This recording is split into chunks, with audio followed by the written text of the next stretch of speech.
And welcome to Memphis, Tennessee, where today Lane College is the home team and the Bluff City Classic, along with Clark Atlanta being the visitors today. You are going to be brought to you this game, the courtesy of JEA, Jackson Energy Authority, and their outstanding sports program. Worthy Road Studios and the BallGame Blitz will be producing, directing, and doing the camera work for this. You see a great shot of historic Crump Field. Formerly built and was the home of the Memphis Tigers when they were still Memphis State. It was the home of Memphis until 1964. It also serves as Memphis Central's high school field, and other teams play on it. Has an AstroTurf surface. Not as many bleachers as it once had. It once had up to 35,000 seats.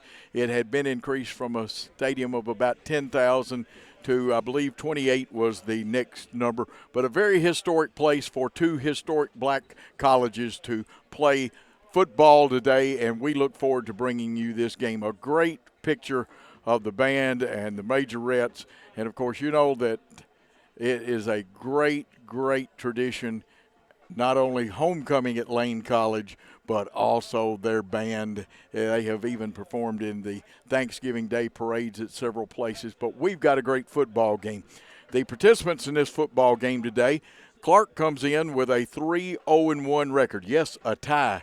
They couldn't play the overtime. That was suspended because of weather, and it was a tie ball game at that point. They're on a one-game winning streak, and they are 1-0 at home. 2-0-1 on the road. They have not played at a neutral site. And even though this is Lane's home game, it's got to be a little bit of a neutral site now. Lane plays a lot of games here. Lane comes into this game with a 1-2 record, and they are 1-1 in the SIAC. If you don't know what that is, that's the Southern Intercollegiate Athletic Conference, another conference with a lot of history behind it. And Lane's winning percentage right now at .333 in the conference. They're at .500. They are on a one-game losing streak, and they've been on the road. They are the road warriors of football right now. They are 1-2 on the road and have not played at a neutral site. Opened up with Division I Jackson State University. Lost that game, a very tough game, but they were very creditable and gave Jackson State out of Jackson, Mississippi, a great effort. Won at Benedict College, 32-27. We'll tell you a little more about that one. And on September 21st, lost a heartbreaker to Miles College, Miles 42, and the Lane Dragons 32. But we're going to have more, tell you about the coaches, and we'll talk about this contest. We're going to take our first time out, and when we come back, we'll tell you more about this contest, and we'll also show you the two deep starters for Lane, or at least we'll have the starters, and sometimes we have two deep and on there, and then we'll show you at Clark Atlanta. Let's take that time out on JEA and the BallGame Blitz. What is Plume? Plume spreads Wi-Fi across your entire home. Pods plug straight into the wall. No messy cables. They spread the internet from your existing modem to every corner of your home at full speed. Plume doesn't just make your Wi-Fi faster. It intelligently adapts to your environment and manages your Wi-Fi 24/7 based on insights like the number and types of devices you have connected. Plume. Worry-free Wi-Fi. What is Plume? Plume spreads Wi-Fi across your entire home. Plume is up and running right away. From now on, your Plume membership is there to ensure your network is always at peak performance. It keeps your network up to date and optimized. You'll also get perks like parental controls, full visibility into speed and performance, and simple and secure guest access. With your membership comes superb customer support and service. Plume. Worry-free Wi-Fi.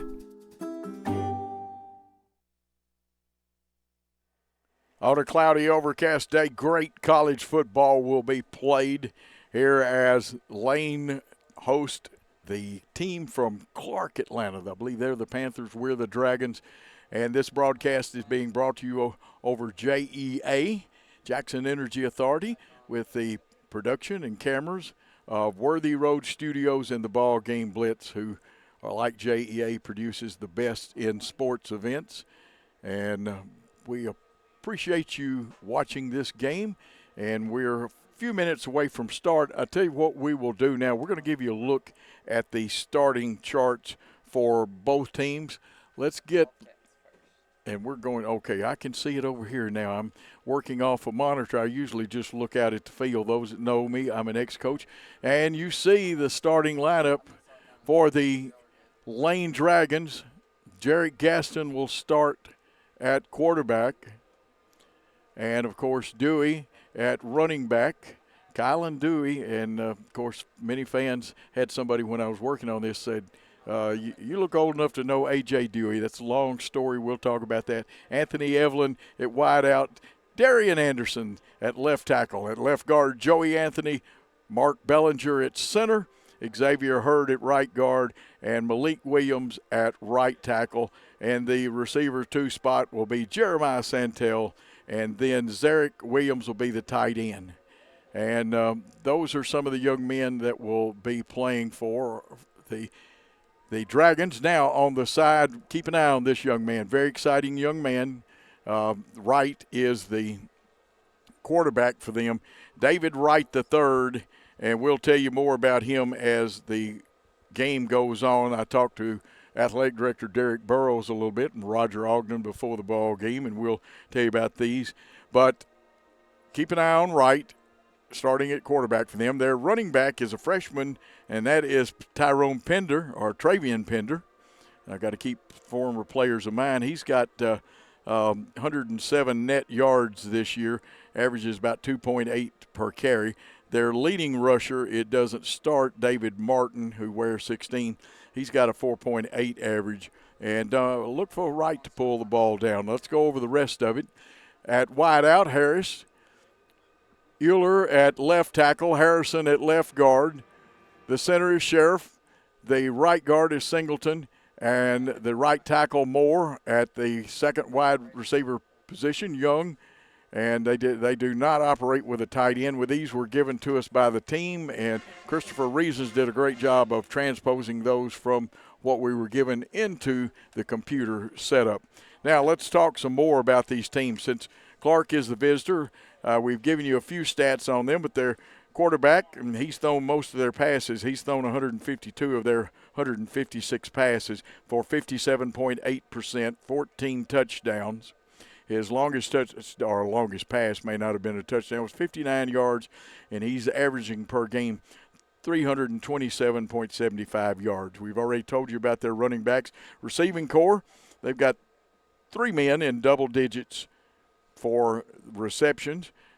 Armon Harris wears number 3. He's got 25 receptions. Jamal Jones, 27 receptions. And Ronnie West has 12 receptions. Punt returns, Virgil Young will be their punt returner. Dalil Wilkins, 2 interceptions for them. And, of course, they've got several kick returners, including Virgil Young and Jamal Young. Or let's see, that's Jamal Jones. Let's talk about Lane College, though. Rushing that football today will be Ike Brown, number 8. He has 321 yards. Kylan Dewey, who has a net of 172 yards. He's only carried the ball 41 times, averages about 4.2 yards per carry. And also running the football some will be Jarrett Gaston, the quarterback, and he is averaging 1.1. And a young man I left out, Anthony Evelyn. He's averaging 6.6 yards per carry. Jarrett Gaston, the quarterback, number 17. He is 39 for 65. He has thrown 3 interceptions. He's thrown 3 touchdown passes. His longest pass was 46 yards. He's averaging 168.33 yards per game.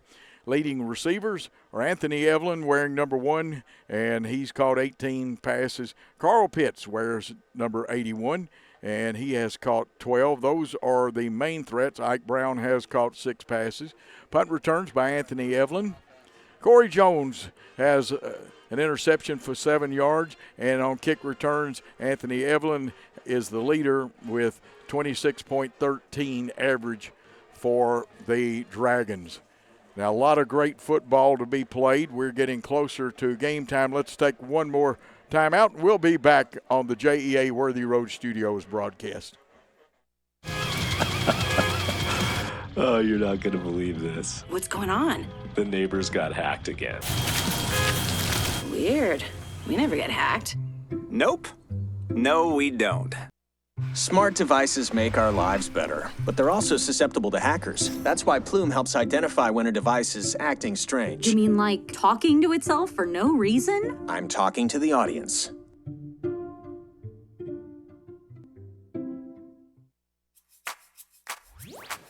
With E+ broadband and Watch TV Everywhere, you can now take your TV on the go. Just visit WatchTVEverywhere.com to sign up. Then you're all set to catch your favorite shows, movies, and sports wherever and whenever you want on any internet-connected device.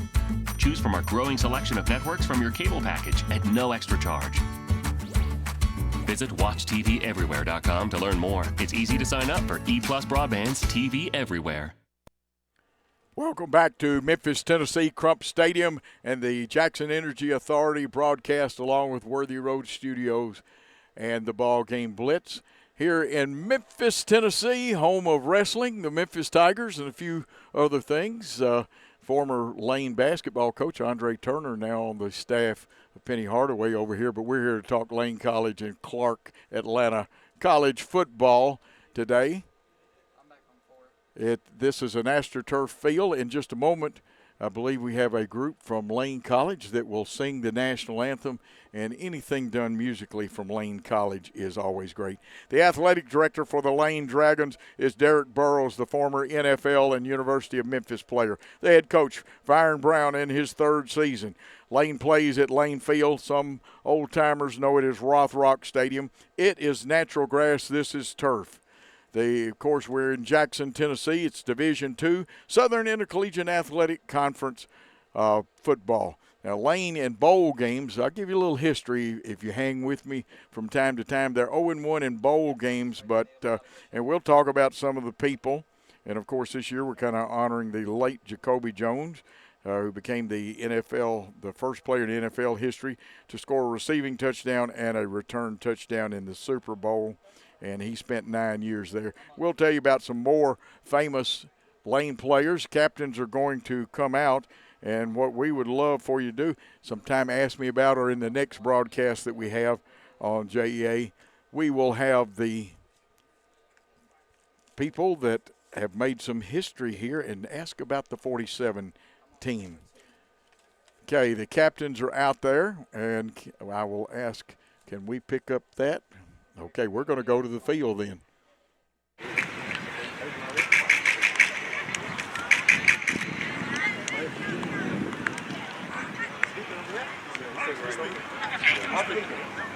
I ain't tell you to move. I thought you told me to move. Today we'll be keeping the SAC4. SAC logo is heads. SAC logo is heads. Fish on the back is tails. Fish on the back is tails. Clark Atlanta, you're the visitor today. Where's your call? Clark Atlanta calls tails. And it's heads. You want the ball, right? Which way you want to kick? Pick away. All right, y'all stay where y'all are. Right? You want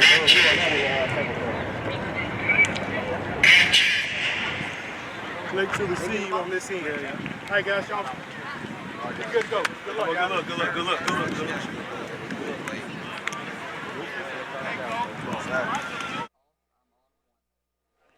And you saw it. Our Billy Boland does such a great job down there on the field. Camera covered that for us. You saw that Atlanta Clark has chosen to kick off and will defend the goal. They will actually be traveling left to right on your screen, and from right to left, the Lane Dragons.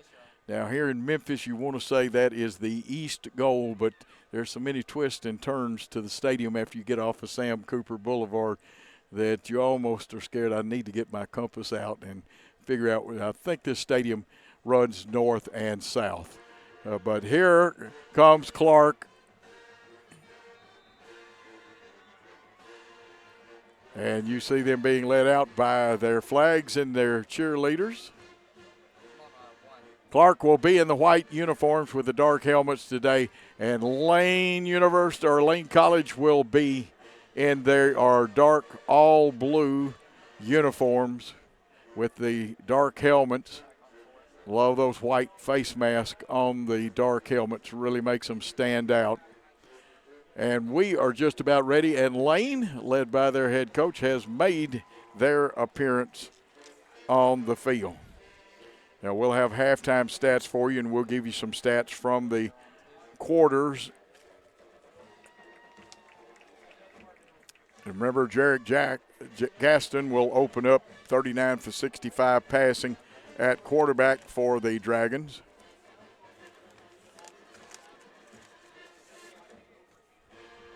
Lane head coach Byron Brown, assisted by Tommy Lewis Jr., Sean Brown, John Carter, Jarrell Cogman, P.J. Jack, and also Keon Sweeney. Or Keon Sweeney. I will get names right.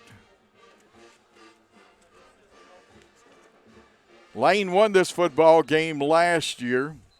It was played on September 30th at Panther Stadium. They won 34-24.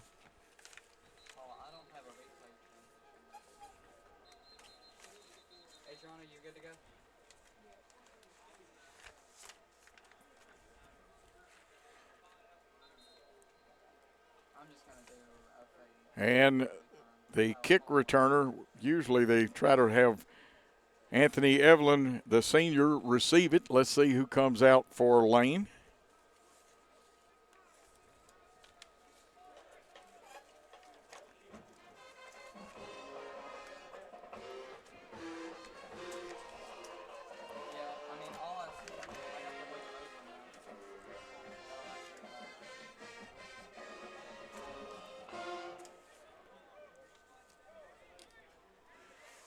Little different situation for me today. Press boxes in Memphis at Crump Stadium not quite as big, and so we'll depend on the Lane stat crew for a lot of our stats today, and it will be a dandy one. They do such a good job.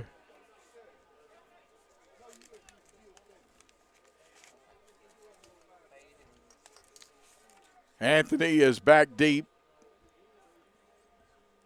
Be three up in front of him, and it's going to come down to one of the up men. That's Kalen Dewey.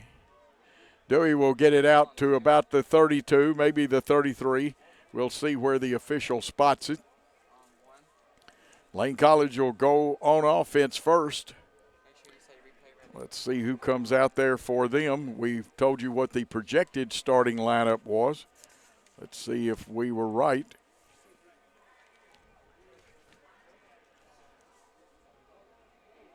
Dewey is out there wearing number 10.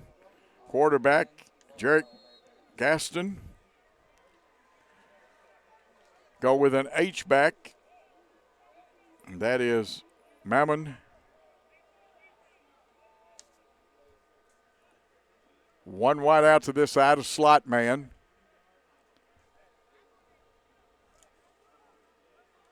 Gaston stepped up. They're going to try Dewey on first down. Nice fake after it by Gaston. Now a host of Clark Atlanta, and you know what Dewey did? He kept running, got a little bit of the Eagles tush push, if you like to call it that, Eagles being the Philadelphia Eagles. And I'm going to tell you what, a nice gain. Ball from the third, let's see. I think the change may have moved. It's going to bring up 2nd and 8. It was a gain of 2.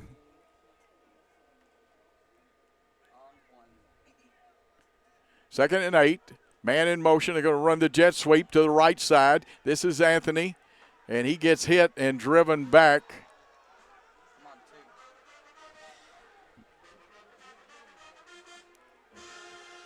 So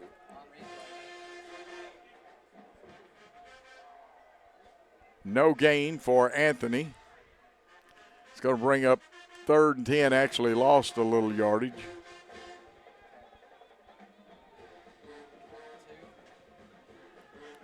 Lane in a passing situation. You see Gaston and Dewey back in the backfield. Trips left of the Lane formation, 4 rushing down lineman. Nice pass across the middle, and that is complete to Charles Barbarian. Wears number 16. That's a first down for Lane.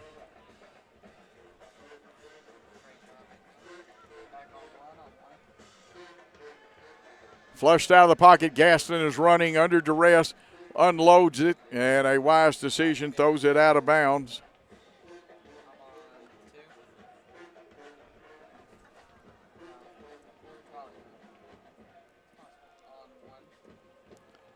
He's now 1 for 2 passing. It's going to bring up 2nd and 10. Ball on the 46-yard line, wide side of the field to the left, where Carl Pitts has checked in at the wide out to this side. 2 receivers to the right of the formation against the 4-down lineman. Linebacker looks like he wants to come, or is that the strong safety? We'll have to check it. Walked up there. Play changed. They're going to try Dewey. Good blocking. He hits the B gap. He's got a first down and more across the 40, the 30, the 20, and run out of bounds at about the 12. We'll see where the spot of the football is. Here's a replay. Watch him cut. He finds the hole, accelerates, and a second first down for the Dragons. This one by run. Football will be plunked down on the 15. It'll be 1st and 10. Lane can get a first down. 2 receivers to the left, 1 to the right. Handoff to Dewey. Dances his way from the B gap all the way across the 10. And you can see the soccer goal markings. He's down there close. A nice gain.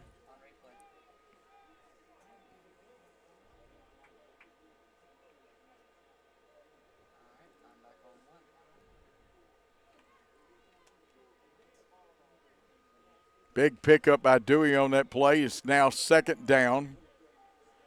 And he looks like he got about 6, maybe 7. So it's 2nd and 4. Now whistles blow. Let's see if the dreaded flag is on the field.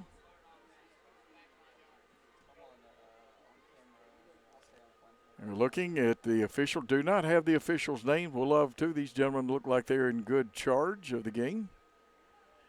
A little illegal procedure movement. That'll be Lane's first penalty. But it hurts the cause because it moves it back 5 yards. Makes it 2nd and about 8 after the nice gain by Dewey. Looks like Anthony and Pitts are going to come to the left of the formation. That's Anthony Evelyn. Young man would love to hear his last name, but he's such a nice young man. Handoff over the C gap. It's broken out there.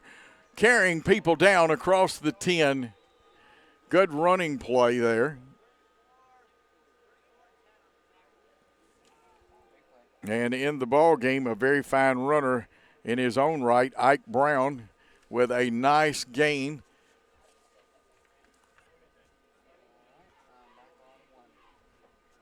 Play being signaled in. Brown gets it to where it's 3rd and 1. We're in 4-down territory.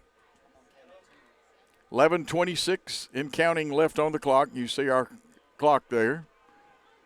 You'll have one at the bottom of the screen the whole time. Got a wide out to the right. We're tighter to the left with 2 blockers. Of course, one of them is Anthony Evelyn. They fake the jet sweep, run the misdirection, and counter play to Dewey.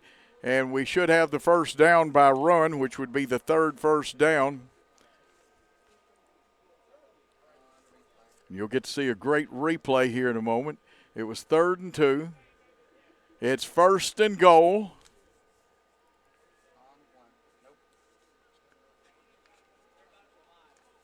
First and goal for the Dragons. There will be a little bit of change. There will be more men. There will be a bunch of folks. And here is the fake on the jet sweep.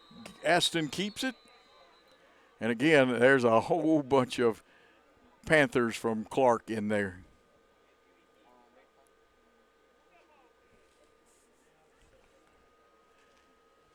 Gaston moves the stakes about 2 yards.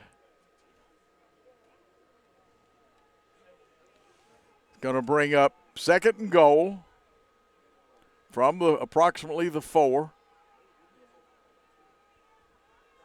Here's the handoff. Dewey tries it. He goes in standing up at the 10-minute mark. First quarter. Dewey goes in. We'll get a replay of that score. The all-important extra point. And we're going to give him 4 yards. We'll see if the stat people agree with us. It was the mark. It was in between the hash marks. Great job by Lane College coming out very explosive here early in the ball game.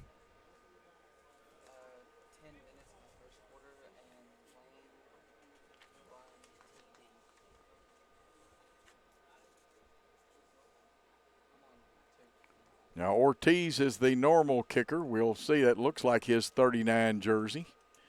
Gaston to hold. You see the official signaling.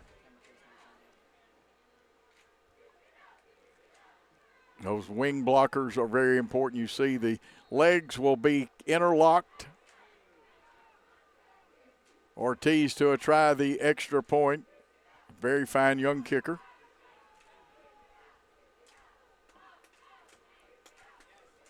The kick is up. It is good, and Lane has taken a 7-0 lead here on the Jackson Energy Authority broadcast. We'll be back after this timeout. I'm Mark Taylor. I'm the owner of Renew Biomedical Services based out of here in Jackson, Tennessee. We're a provider of biomedical services for medical professionals. At Renew Biomedical, our use of telecom is of utmost importance. We have to reach our customers in a timely fashion so we can diagnose and service their equipment needs. So E+ Broadband allows Renew Biomedical to connect effectively with our customers in whichever way they choose, via email, phone, Skype, teleconferencing, and any way you can imagine. I'm Dr. Keith H. Taylor, owner and CEO of the Mid-South Dental Implant and Oral Surgery Center, where we specialize in dental implants and full mouth rehab for patients that have congenital defects, special needs community, and as well as the elderly. This room is an actual functioning surgical suite that gives us the capability of performing procedures normally performed at the hospital. All the technology available in this room was made possible by E+ Broadband. Thank you, E+ Broadband. Good drive by the Dragons, mostly positive yardage, only a penalty and one jet sweep that got held up. Ortiz, the sophomore from California, to kick. And we'll see. We'll try to pick up. They don't think he's going to kick it deep. Gets nice end over end, but it'll be fielded about the 38, starting towards the middle of the field.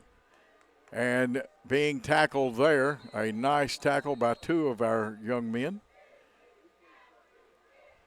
And we got a little hitch in our get-along, meaning we're limping a little bit. That was Young on the return then, Virgil Young.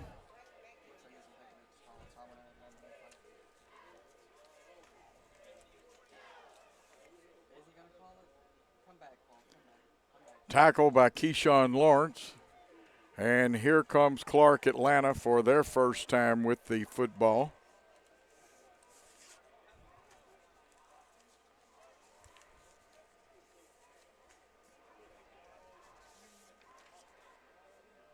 Now they're going to move the ball 5 yards forward.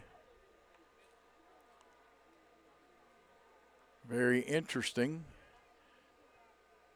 So there was a penalty.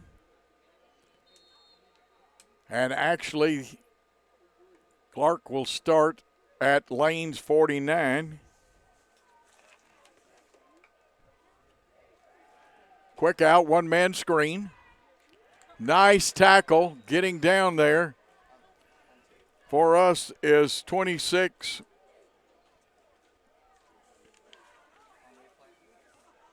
And wouldn't you know that he's not on my starting chart here. And we'll pick that up and get it, but a great tackle there.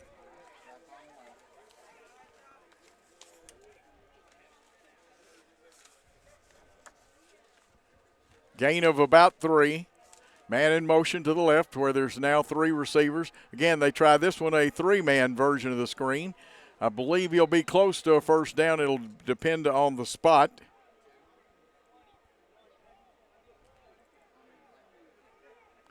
Well, it's going to be 3rd and a short one's what I've got, and it is a short one. They go straight up the middle and bursting through for the initial first down for Clark. That one by run.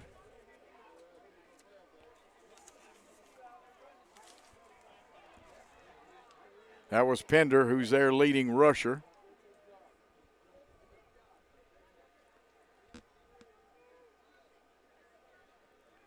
First and 10 from in-lane territory.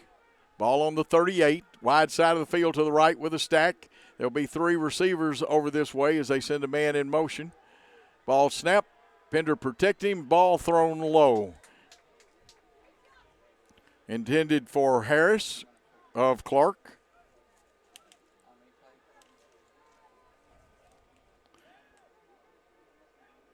So after 2 completions, an incompletion thrown there.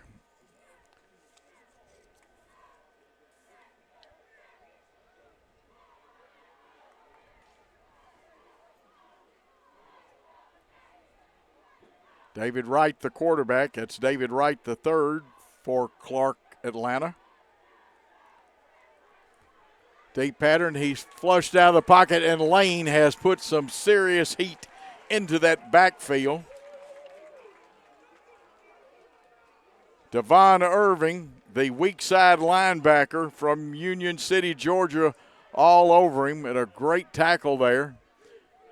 It's going to in good coverage by the Lane secondary. Loss of about 5, approximately 5.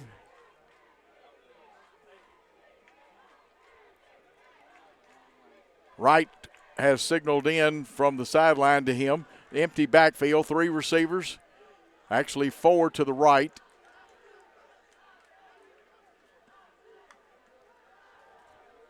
Here comes the lane rush. They're pushing, and great effort.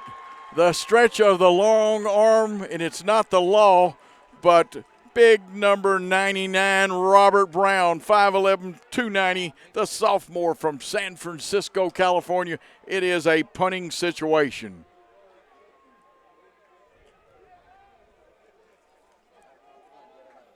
Anthony Evelyn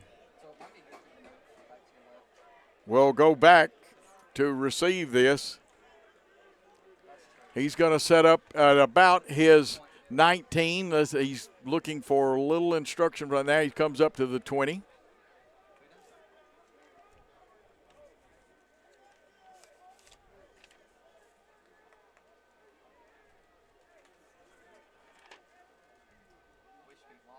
Cabrera does a lot of their kicking. I did not get to see his number. Great rush by Lane. I think they touched the football. No, the official's going to throw the flag. We caught it a little rooster. I won't call it fighting, but grabbing there the jersey. Now, things you have to look at, and if we get the replay, we'll look and see if somebody blocked him into him. And we don't. Usually we do, but sometimes with there's a yellow flag on the field, and it could easily be against the Dragons. We hope not, because we've got the football. Okay, we do have the replay. Our crew is super, folks. You never watch this, and let's see if anybody was blocked in. He fumbled it. They didn't block him into, but when you hit him or fall into it, when he fumbles it and picks it up like that, that makes him a runner, and I think that's what the discussion is. Is the flag legit, or do they need to pick it up? Referees are the only ones that know. They're the men in charge, and there's a good shot of them talking about it.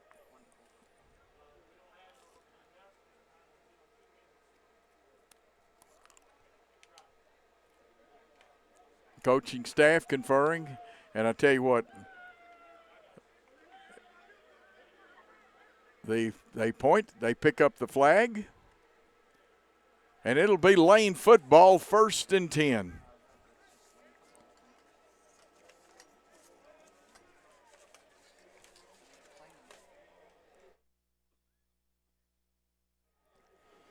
Lane leads in this contest 7-0. And this looks like an official's timeout. Tell you what, let's do. Let's take a short timeout, and we'll be back with more Lane College football. I'm Dr. Keith H. Taylor, owner and CEO of the Mid-South Dental Implant and Oral Surgery Center. Well, we specialize in dental implants and full mouth rehab for patients that have congenital defects, special needs community, and as well as the elderly.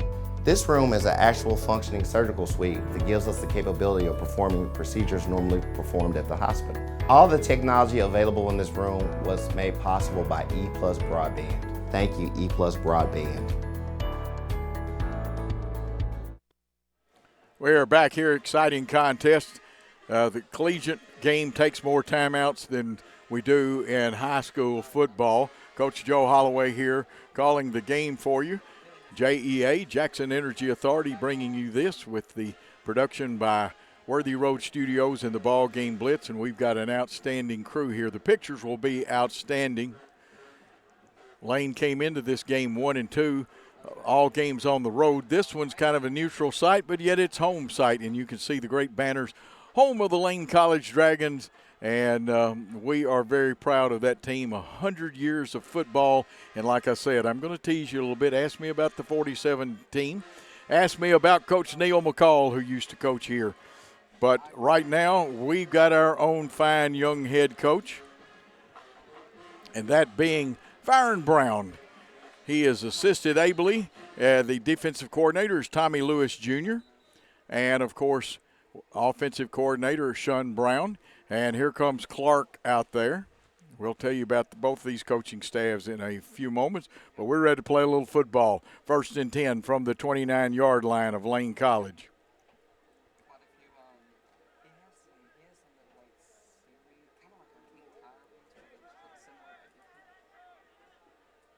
Teddy Keaton, the head coach for Clark Atlanta. Lane comes with 2 wideouts to the right, a single wideout to the left, the H-back or wing-back more positioning this time. He kind of post up, slipping out of there is our quarterback. And Gaston did a great job because they had the rush on, and he slipped under it and got through there. Jared Gaston, he's a redshirt senior from Memphis, Tennessee, so he's playing in front of his home crowd. He's had he's 1 for 1 or 1 for 2 actually passing.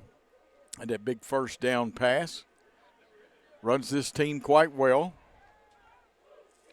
Looks like Jeremiah Santel to the far right. Carl Pitts here to the left. Dewey in the backfield along with Gaston. Now shifting sides is Zarek Williams, who can play tight end or H-back. They send the man in to block the wide out or the wing. Nice running play by Dewey. He's going to get at least 5, maybe 6 yards. We'll see where the spot is. It's about 5.5. Watch this replay. You see 83 pull out there and kick a man out. And watch Dewey keep his good running backs, keep those feet moving. We're going to give him 5, although he's probably got more than that. Unofficially, he's got about 57 yards and 4 carries, including that big 40-plus yard run. Comes down to 4-man front with a linebacker walked up. 3 receivers to the left. Anthony Evelyn is the most inside man. 1 receiver to the right, no tight end this time. Here comes the rush. Gaston stands in there and just missing number 5 for us.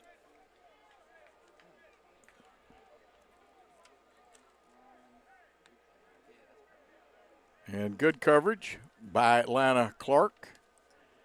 And that'll bring up 4th down. Punting situation, Ortiz usually handles all of the kicking chores. You'll see the 3-man wall, not the traditional long punt type blocking. 2 wideouts to the right to keep them honest. They send 2 people out there to cover our gunners. See if they get a rush or if they just check the kicker. 2 men back for Clark Atlanta. They're not rushing. They're setting up a return. Ball comes down to the 33. It's fumbled. It's kicked by accident. Who's going to get on it? It looks like Clark. is going to get on it, and I'm going to tell you what, Clark owes that young man a whole lot. Looked like number 4, Jamel Jones, got on it.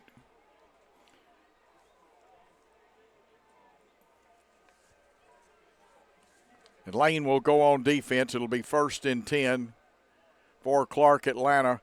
And the spot of the football will be at the 18-yard line.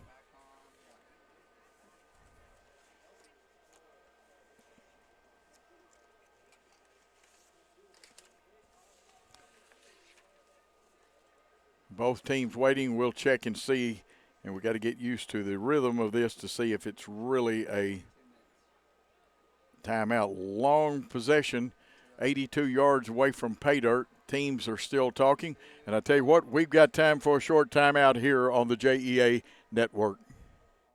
I'm Dr. Keith H. Taylor, owner and CEO of the Mid-South Dental Implant and Oral Surgery Center. Our clinic is unique because it offers oral surgery suites, general dentistry suites, as well as a fully run operating room. E+ Broadband has never let me down. Reps that actually gave me their personal phone numbers, they definitely were compassionate. They knew that some of the technical terms they were using I couldn't understand, and they broke them down to me, and I thought this went a long way. Thank you, E+ Broadband. And we are back after a timeout. Lane leading 7-0 with 4:20 to go in the first quarter over Clark Atlanta.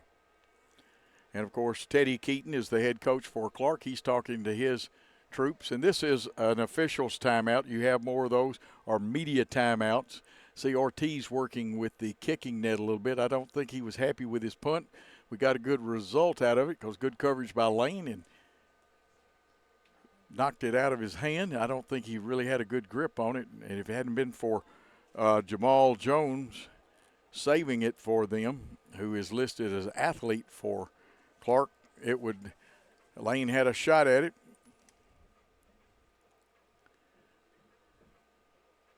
And, of course, Clark now called Clark Atlanta, but I've been in broadcast a long time. It used to, they were just Clark University.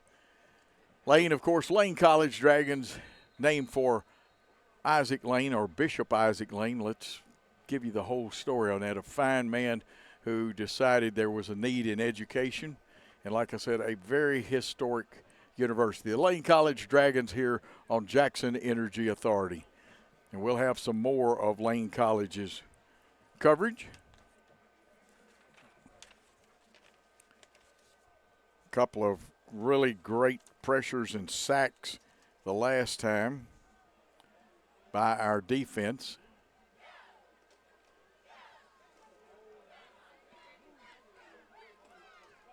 Pender in the backfield, along with Wright, their quarterback. 2 receivers to the left of the formation. 1 right. Press coverage on one side, backed off on the other. They changed the play. Linebackers creep up in there, and they're not coming. It's a 4-man rush with a lot of heat. Pass in and out of the hands of the intended receiver. That was Harris.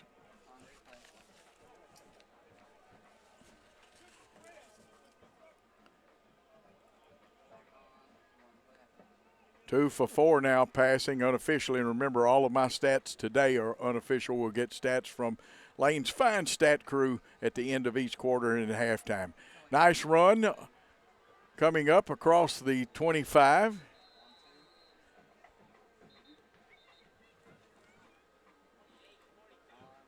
And a change in running backs. That was Elijah Crockett, a senior. Crockett with a gain of 9. Makes it 3rd and 1. Ball at the 27-yard line. Wide side of the field to the left. Slot right. Lane's linebackers come up. They give. Crockett's met in the backfield. And if we can see that young man down at the bottom, I know one happy young man is number 13 on our roster. That is Gator, Tyshawn Gator from Sparkman, Alabama.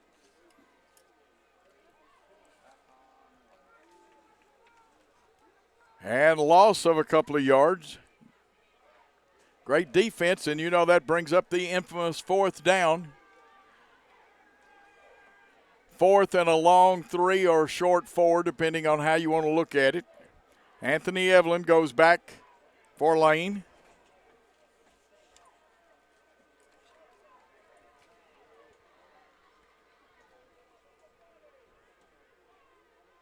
Cabrera usually doing the punting, still hasn't seen his number. This one not as good a foot in, but it's going to take a bounce for Clark Atlanta. And Anthony Evelyn, very smart move to back off of it as you see Clark Atlanta down it. But that means the Dragons get the football in very good position. Looks like they're going to plunk it down on the 43, and that's one of my favorite words is to say plunk. That means they put it down. Good field position inside the soccer circle. If you wonder what the H is for on the field, that's for high school. Is Memphis Central, the Warriors here, was the first high school in Memphis, or at least that's what they tell me, and I've had to play against them when I was still coaching. This is the Memphis Central Warriors, and they have an H on their helmet instead of Central or W or number. But we will be waiting. It'll be Lane College's football. From their own 43, wide side of the field will be to the left. 2:55 to go with the clock arrested in this quarter. And I tell you what, the officials are getting water, so maybe we better take a timeout with the officials. Tired of internet that leaves you waiting and monitoring your usage with extra fees? Switch to E+ Broadband from the Jackson Energy Authority for fiber optic internet with the fastest speeds to keep everyone connected. Enjoy being online as much as you want without worrying about extra fees or data usage limits. Perfect for when you need to download and upload large files, stream videos, or use your favorite video conferencing app. E+ Broadband, fastest internet, no data caps, no slowdowns, no worries. Tired of internet that leaves you waiting and monitoring your usage with extra fees? Switch to E+ Broadband from the Jackson Energy Authority for fiber optic internet with the fastest speeds to keep everyone connected. Enjoy being online as much as you want without worrying about extra fees or data usage limits. Perfect for when you need to download and upload large files, stream videos, or use your favorite video conferencing app. E+ Broadband, fastest internet, no data caps, no slowdowns, no worries. We are back on Lane College football, brought to you by Jackson Energy Authority. You will see replays of this contest by Jackson Energy Authority several times. Clark Atlanta, obviously out of Atlanta, trailing the Lane Dragons 7-0. Dewey with the big touchdown run. And we see Gaston come back out there with Dewey, and we'll check and make sure that it is Dewey.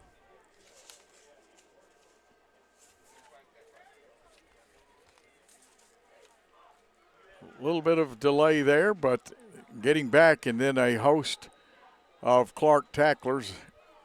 I know for them, one of the men was big number 99 for them. That's a huge guy, Marcus Sherman. There were two others. I don't know who will get the assist.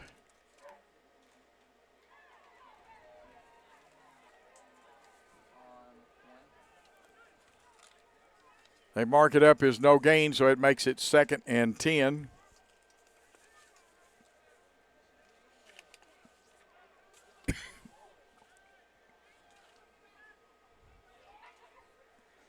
Here's the jet sweep to the left. Anthony Evelyn trying to skirt and get some yardage. He's going to pick up maybe a tough 1 or 2 yards. And it looks like they're going to spot it for a gain of almost 2.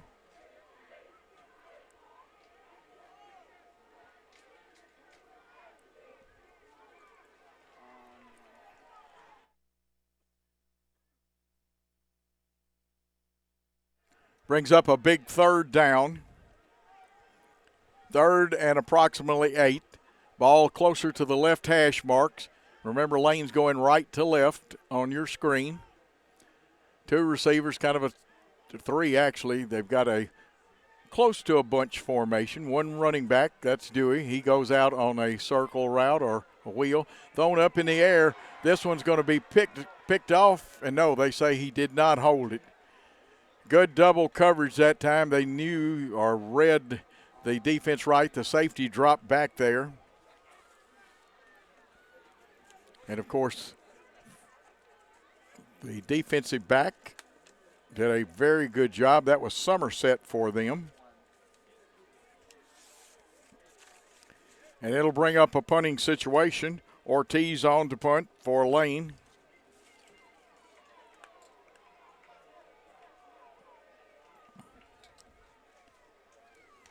They're showing rush. They're down. Let's see if they come. No, it's just a check it out, make you get rid of it, don't run it. Nice spiral, but it kicks back in Clark, Atlanta's favor. We got down there quick, but it's going to kick back to about the 30. Maybe they'll put it down to 29. I have a term I use, left foot, right foot spot, and they're going to give it a right foot spot. It's going to start at their own 30. And as you listen to me broadcast, you'll learn a lot about whether I agree with the call or not. Wright brings his team out. We'll check and see. It looks like Pender's back in the pistol for him. 2 receivers to the right, 2 to the left. We send 3 linemen hard rushing. Pender's going to get a nice gain, and he got a head of steam up. Trayvon Pender on first down with a nice gain. About 7. They're going to throw the quick look in. It'll be a first down football fumble, but Clark picked it up. Completion into Lane territory.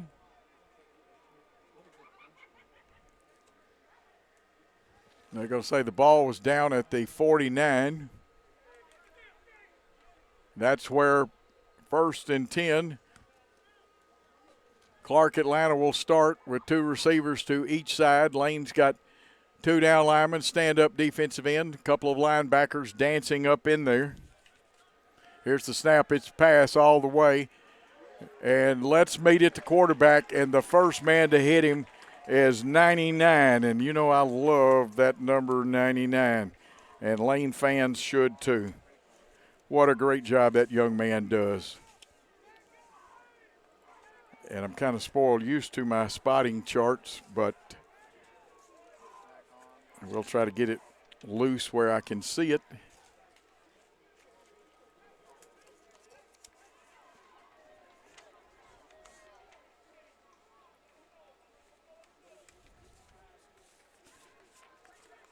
Big loss on the play. And that's going to end the quarter. I knew they were holding for that. At the end of 1 quarter of play, the Lane College Dragons 7, Clark Atlanta Panthers nothing. Let's take a timeout on the JEA Lane and Worthy Road Studios Network. Every 3 years, the American Public Power Association recognizes public power companies that demonstrate proficiency in reliability, workforce development, safety, and system improvement. The recognition, RP3. The highest level RP3 is the Diamond RP3. In 2023, JEA's Electric Division received the Diamond RP3 award for the 8th consecutive time. This never happened before, but it's JEA today. The Tennessee Department of Environment and Conservation every 2 years does an unannounced on-site review to evaluate every facet of a water system.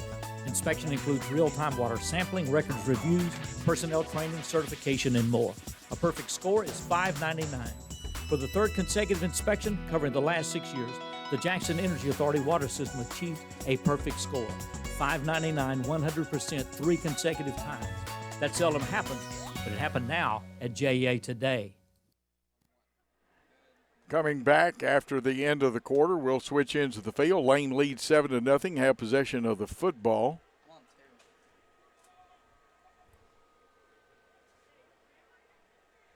And we are awaiting our first quarter stats.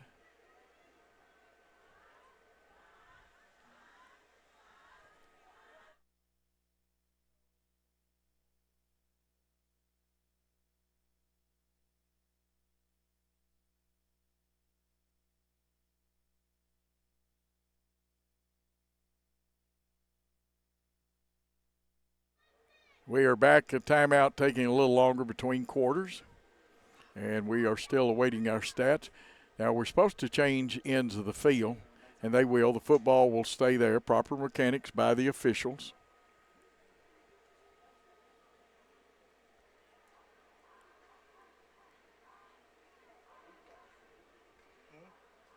You see both teams out there. Again, we're playing at Crump Stadium in Memphis on an overcast day.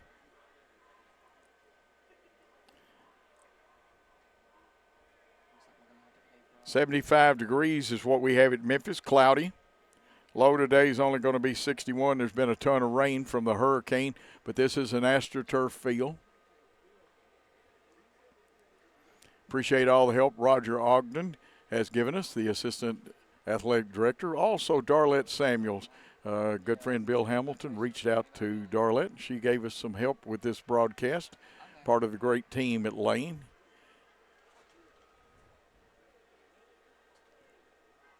And we are still waiting. These are longer than we're used to, of course. Chris, myself, Billy, we all work a lot of high school. And our replay operator, Par Excellent, I don't get to work with her very often, though. She works another broadcast, Worthy Road Studios.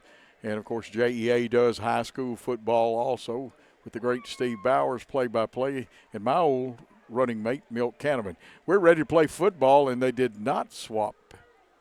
Interesting.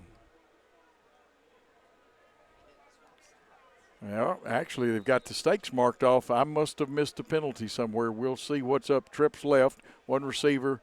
Usually that is Evelyn to the right. Stepping up, Gaston Smart steps up in the pocket, hits his man at about the 48-yard line.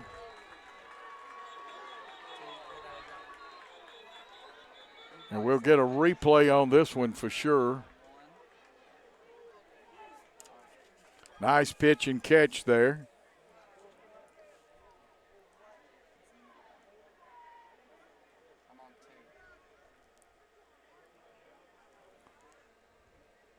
Well, let's see now. Discussion going on. Wow.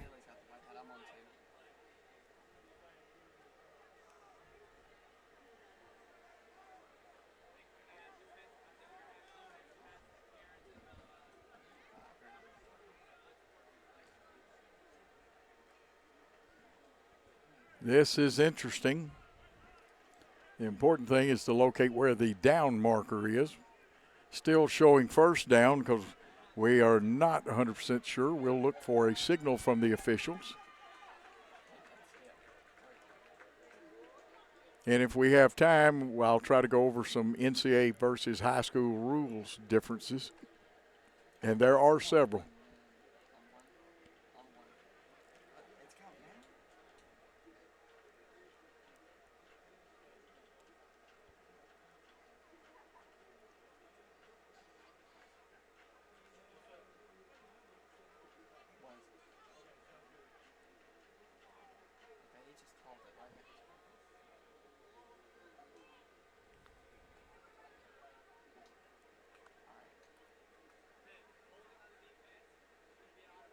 Got a personal foul against Lane.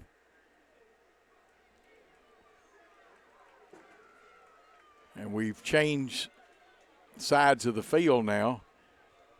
Down marker will stay where it is until moved by the officials. Lane's defense comes on the field, which means there was a fumble. And plus, they're going to mark off some yardage penalty-wise. Interesting. Let's watch that.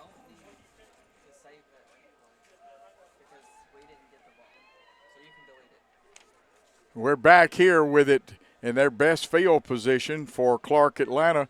They're in Lane territory at the Lane 30.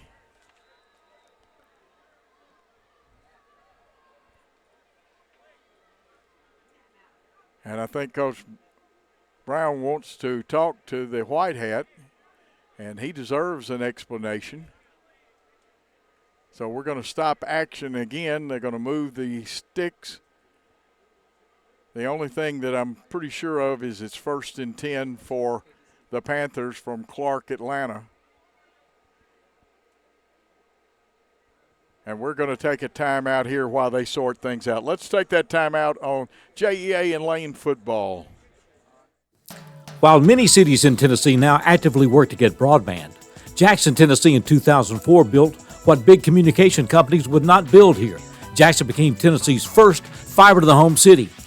In addition, Jackson has had for years the point-to-point infrastructure for gig internet. How many gig do you need? How many will you need in the future?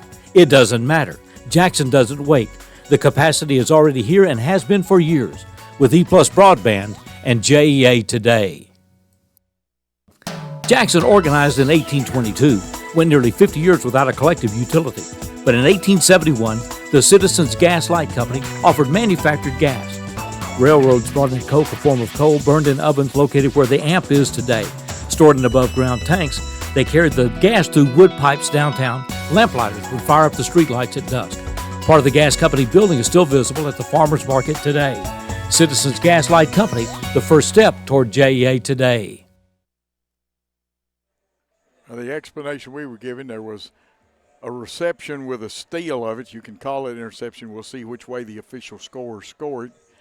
Then there was some extracurricular activity after the play, and it cost Lane not only loses the football, but they lose the yardage on a penalty, and we're coming out of an official's timeout. And I don't blame you. You see that picture down there? Let's see if we can get Coach Brown talking to the officials. And he is a very smart young man. I like the way he does business. And there he's walking. You see him walking back into the picture. And we're going to play football. Nothing's going to change, but I'm with you, Coach. 14:49, 1st and 10. Now they have it officially plunked down on about the 33-yard line. I think we've even got that settled. Wright hands off to Pender, and he bursts through a hole, and he has got his first down and more. A couple of Lane guys hit him, but he'll get down to about the 5 or 6 yard line. So a 32-yard pickup and another running first down.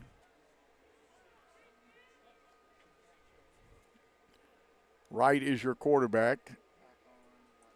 Wears number 1 for them. Likes to throw the football. It's 1st and goal from the 6. They fake it. He's got time, finds a man in the end zone, and hits the receiver in the back of the end zone.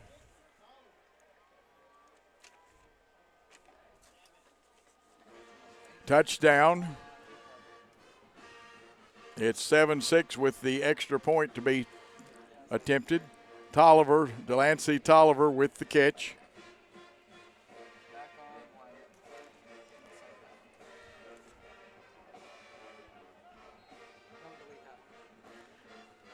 And we'll have the extra point. Cabrera, I believe, is the extra point man. We finally get a look at his jersey, and it is. The kick is up. The officials have signaled good, and this ball game is knotted at 7 on the Lane College football, brought to you by JEA and Worthy Road Studios. Let's take a timeout. The Citizens Gas Light Company brought electricity to Jackson to generate power for new streetlights downtown. 1887, the West Tennessee Whig reported, the engine started, the large wheels revolved, causing the dynamo to generate the electric current. The new light was greeted with shoutings and applause. Electric usage spread. The electric company became the Jackson Railway and Light Company, generating power for trolley cars and more. Another step toward JEA today.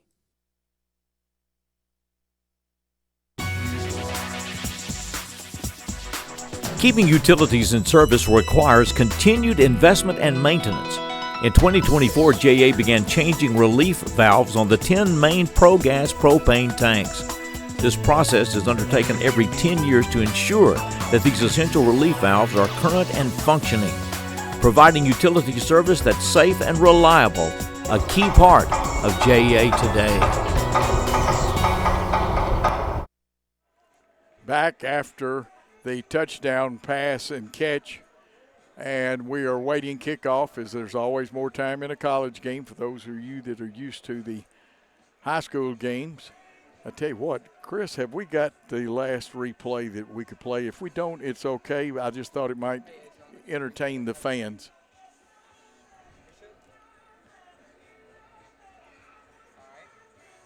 And here comes the BallGame Blitz replay. It'll be the touchdown pass from Wright to Tolliver.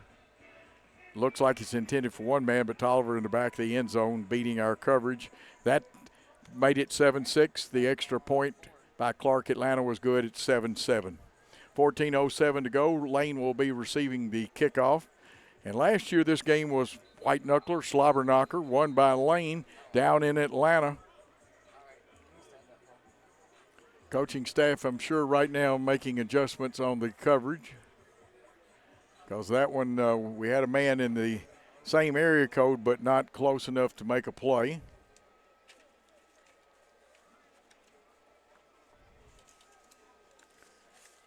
Lane looked like they had things going quite well, and then a turnover. Carrera to kick it off. Anthony Evelyn will be the deepest man. In front of him will be Dewey.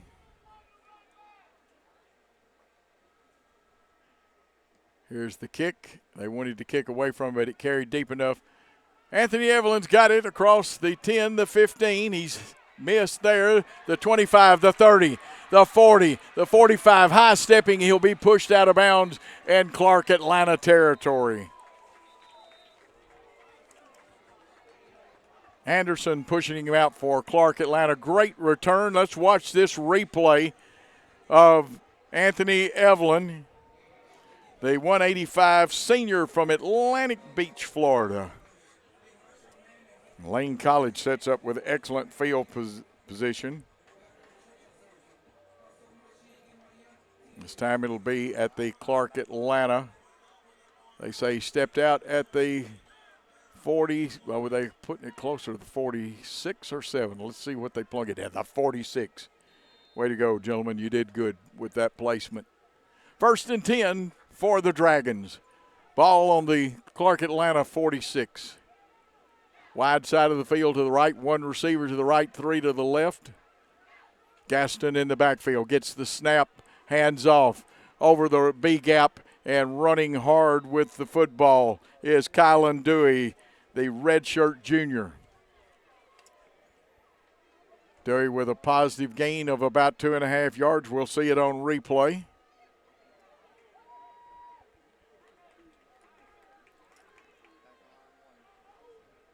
We're ready for action again. 2nd and 7, so we'll change it. They gave him 3.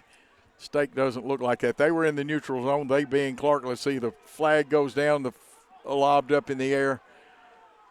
A lot of body contact, but probably nothing, and I think we'll do this play over again.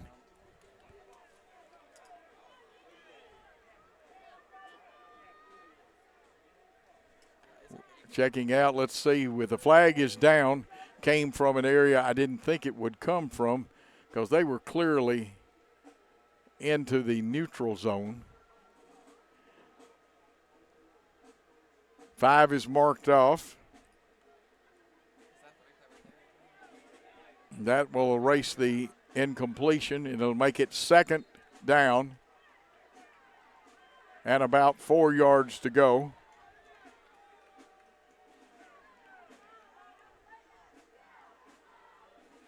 Jarrett Gaston, the quarterback, gets his play, gives to Dewey. Dewey breaks one tackle, drags some people forward. He's got the 1st down. He's across the 35.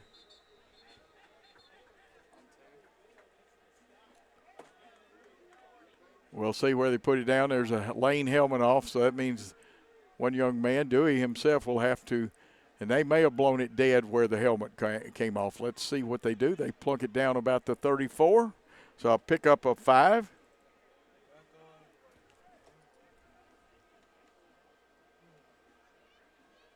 $33, LaMarcus Kenny. He's in the backfield. 3 receivers to the left. A little hard count, trying to draw them off. You've got to love our quarterback, this redshirt senior, Jarrett Gaston. Does a good job running this ball club. 3 receivers again to the left. Here comes the 4-man rush. Good blocking. Springs through the hole. And if it hadn't have been for 0, and I guarantee you right now, number 0 is the hero down, and that's Cameron Ivey. And that's a pickup of about 7.5 yards.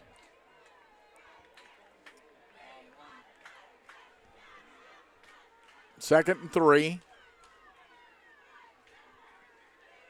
Empty backfield.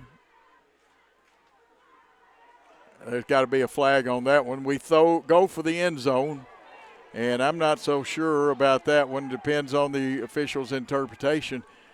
The coverage, the quarterback didn't know where the football was. We'll see a replay, and you watch it, and we're going to get this play over again, though. Yeah, it's close. Referee is the only person in this ballpark that knows for sure besides the defender and the receiver. We'll give the referees the benefit of the doubt on this. It's offsides against Clark Atlanta, so don't worry, there's no incompletion. And that means another first down. 5 of them unofficially for Lane.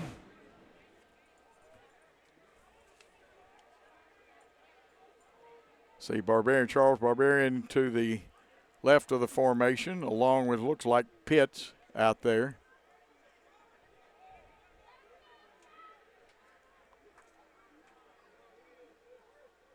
Kenny still in the backfield, or is that Dewey? No, Dewey back in there. Dewey with the run off of left tackle. Nice run for the first down and more, and he'll make it 1st and goal.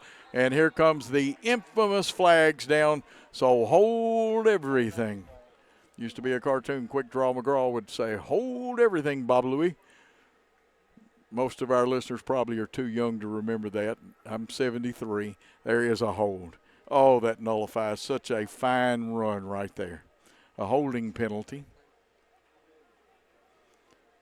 So from the spot of the foul, it's backed up 10 yards.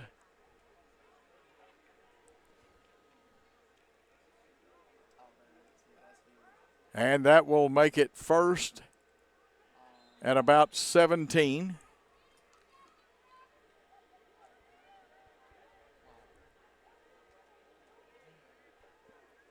Single receiver to the right, 3 to the left. Dewey in the backfield. He switches sides. Snap to Gaston, the handoff to Dewey. They tried basically the same play. And he could go all the way. What do we have? Touchdown, Lane College. And Colin Dewey. He just took that one 30 yards to the house. Big touchdown run here for him. At the 11-17 mark, we've got the replay, and watch this young man jet.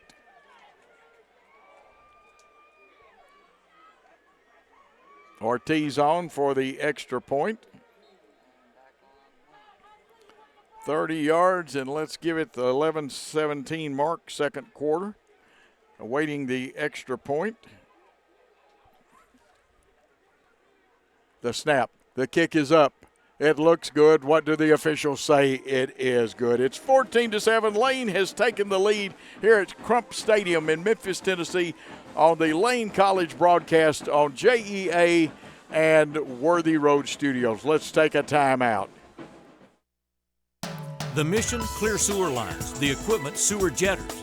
These jetters use pressurized water to remove whatever is clogging lines, such as flushable wipes, which are not, roots from plants, improperly disposed products. Lines clog and JA calls the sewer jetters.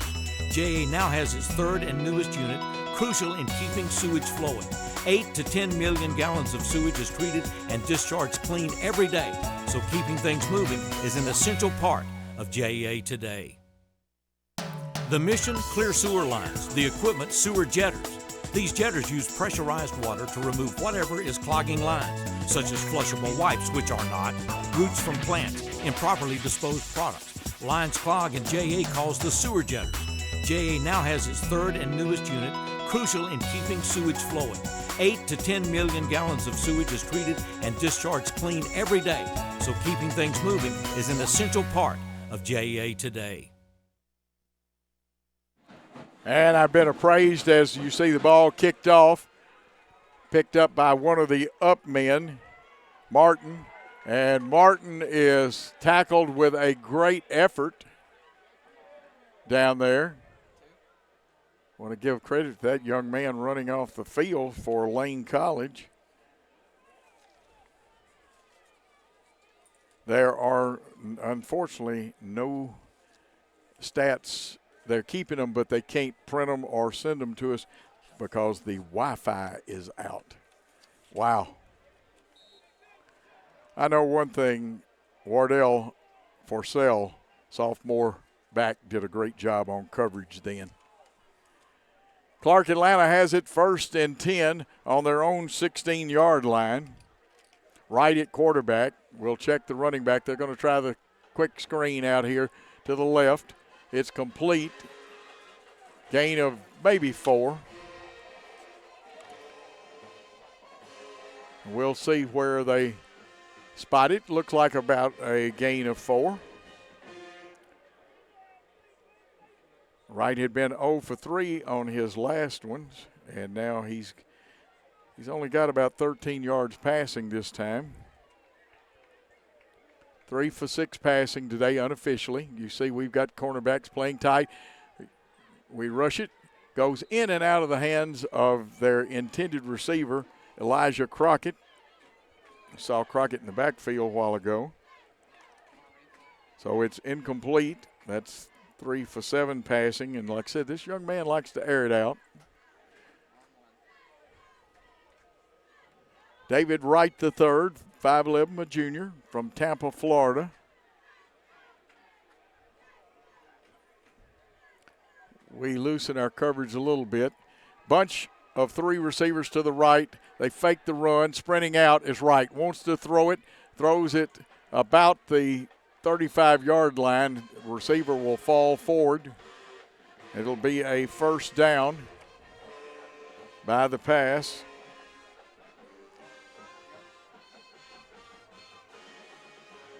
We'll see where they put it down. 16-yard pickup on that one.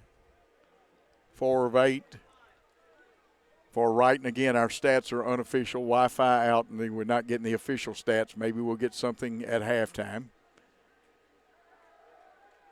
Here's again the 2-man screen out here, and a nice block and a nice run is going to be made by Jones, and then we lose another helmet. This is Jamal Jones. Another first down by pass. I believe that's their 5th first down.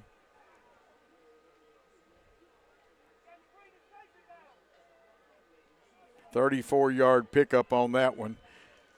Cannot let the man. They walled us off. It was good blocking by the 2 men out in front. 2 receivers to each side, a stack on each side. 1 running back in the pistol. David Wright at quarterback for Clark Atlanta. Here again, the quick one with a 1-man screen. And they're going to try Jones again. It's complete. They say he was inbounds.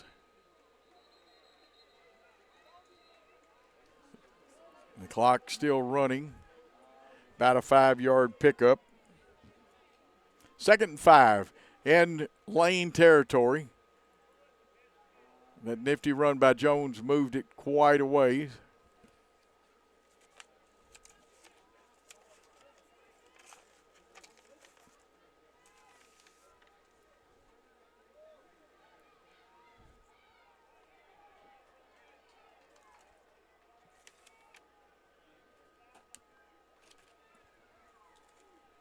Snap, it's pass all the way. Good pressure, good coverage. Incidental contact, that's good coverage. Incomplete pass. Brings up 2nd and 5, or no, it should be. Yes, 2nd and 5. No, 3rd and 5. I thought I was right. I was questioning the down marker.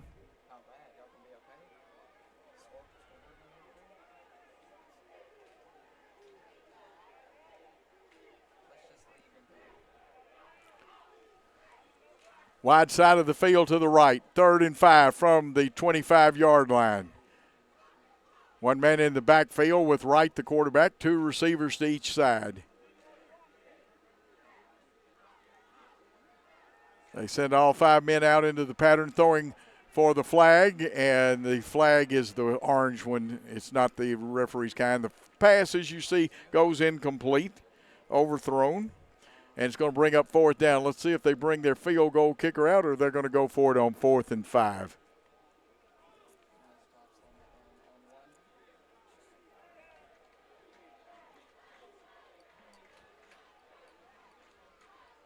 Looks like they are going for it. They've got Martin in the backfield. They will go, they being Clark, will go trips right. Got a flanker with,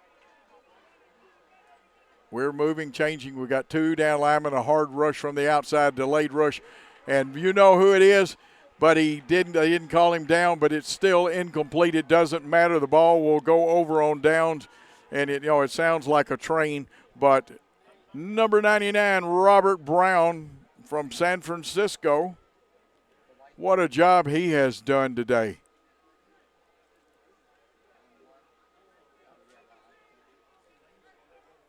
Wow.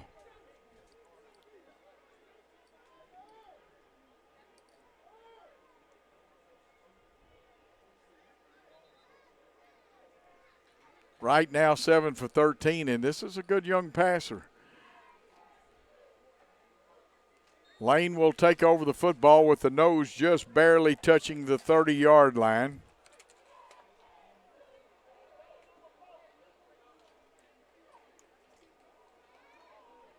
$70 yards away from pay dirt, trips right. Gev trying the left side, bouncing outside, trying to get some extra yardage out. It'll be a short gain, but good job of reading his blockers by Dewey. And we're going to get a replay. I won't call out all of them, but you get great replays here on this JEA Worthy Road Lane broadcast. And that's the BallGame Blitz, who is actually our sports arm. 2-yard gain. Faking it. They spot up at the 30.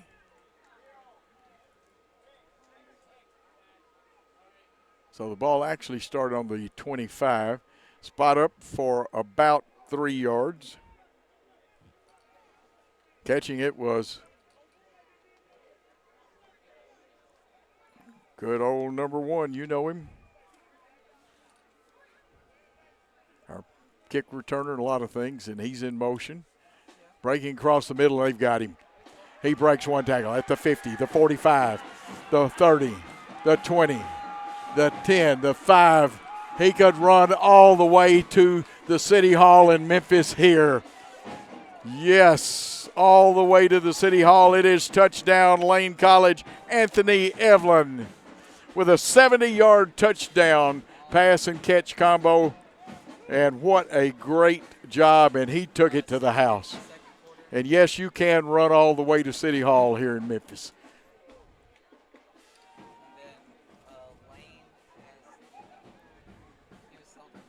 Ortiz on to attempt the extra point.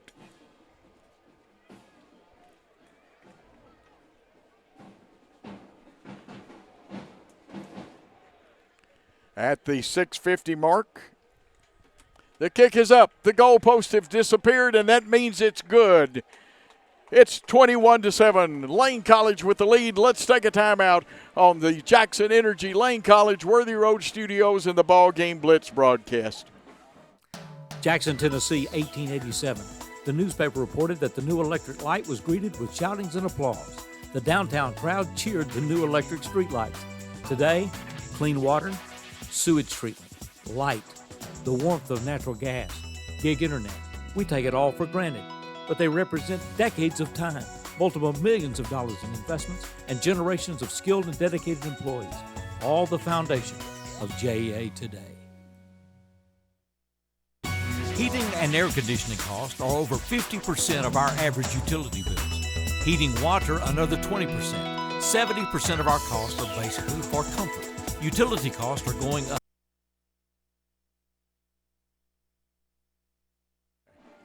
And we are back here. Got a good shot of the field. Ortiz to kick off to a lone deep man. He floats this one up a little higher, be fielded at 16, and this looks like Jones. He hit the hole. We had a little gap in our lanes, and he could go all the way. And he is going to take the thing 84 yards and put them right back in the ball game. Now watch it, and you'll see that there's a little unevenness in the coverage.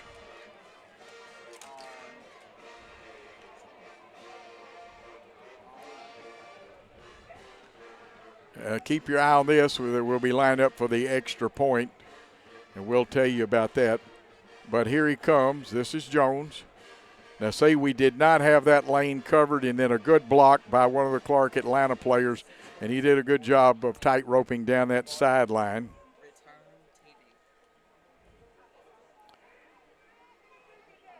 So it is now 14 for Clark, or will be if they make the extra point. Cabrera on to kick it. Now they blow the horn, and I don't see, could be, was it delay of the game? No, timeout has been called. Timeout has been called here. We'll take a timeout with them and be back for the extra point. Heating and air conditioning costs are over 50% of our average utility bills. Heating water, another 20%. 70% of our costs are basically for comfort. Utility costs are going up, and those inflation-driven costs may be with us for months. Whatever methods you use to conserve energy, those count more now than ever before. So when you set thermostats or use energy in any way, remember to take steps to conserve, saving your dollars at JEA today. From time to time, life may throw us a curveball. Even with the best of efforts, maintaining the essentials like utilities can be difficult. Okay. We're back for the extra point, a kind of a surprise timeout then. Cabrera on for them. It is 21-13 at the 6:40 mark here in the second quarter. Lane has one timeout left. The snap, it's down, the kick is up. It looked good, and it is good. And now it is 21 for Lane, 14 for Clark Atlanta. Great kickoff return run. Let's take a timeout, and we'll come back with more Lane College football on JEA with the BallGame Blitz. From time to time, life may throw us a curveball. Even with the best of efforts, maintaining the essentials like utilities can be difficult. With Utilicare, you can make a donation to help provide utility assistance to families right here in Jackson. Your contribution makes a difference for those families struggling to pay utility bills. Go online to learn more or donate. jaxenergy.com/Utilicare. We are back after that exciting kickoff return, and I'm sure our special teams coach will talk to them about, gentlemen, stay in your lane. There was a great block by one of the Clark Atlanta players. Clark Atlanta will have Cabrera kicking the football off. A young man that also took one set. That was an 84-yard kickoff return. 70 yards on a pass reception a while ago by Anthony Evelyn, the 5'9" senior. And I know he had to be tired after that, and I'm sure the kickoff returner, Jamal Jones for Clark, probably could use a little oxygen too. Teed up at the 35. Here's the kick. Line drive is going to bounce off of one of our men, picked up. Now we're tossing it around. That's one of the linemen. He don't want to run with it. But you know what? The young man is chugging along across the 40, the 35, and down to the 30 of Clark Atlanta. Wow.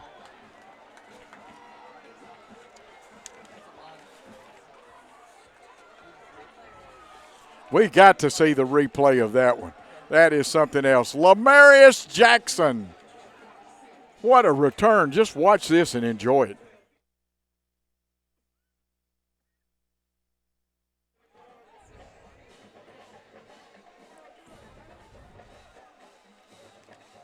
And watch Lamarius go.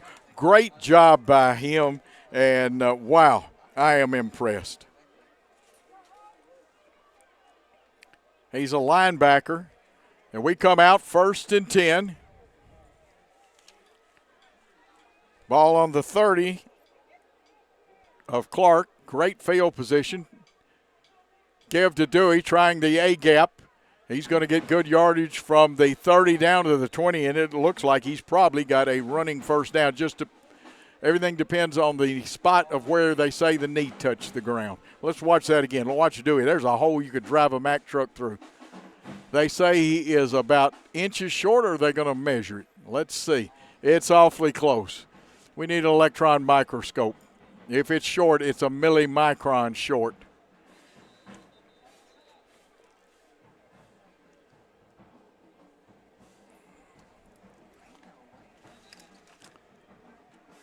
Now they have decided to pick the stake up and move it. Unofficially, the 6th first down for Lane. And again, these are unofficial stats, as the main stat keepers their stats aren't working. Dewey with 9 carries. They give to him again, this time a little bit better defense by the forward wall, but Dewey making hay while the sun shines over the left side of our line.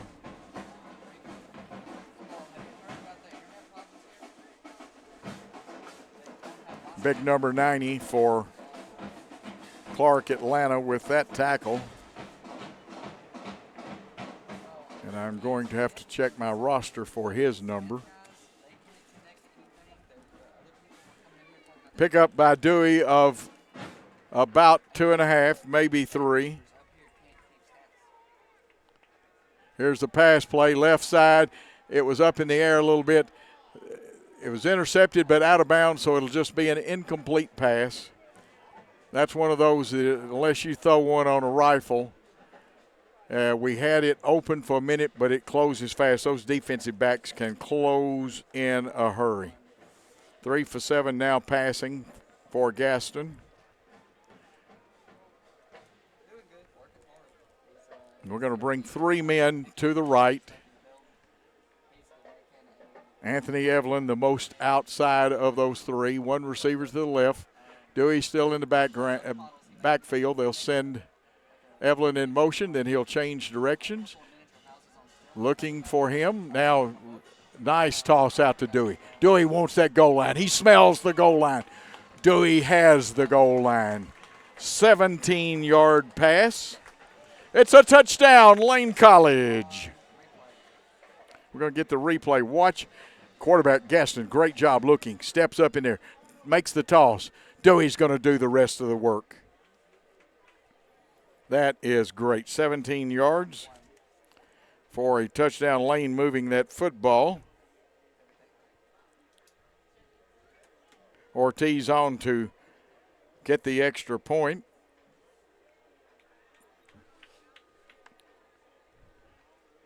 Snap the kick. It's down. The goal post on the far side disappeared. I'll explain that to you a little later at the 4:46 mark.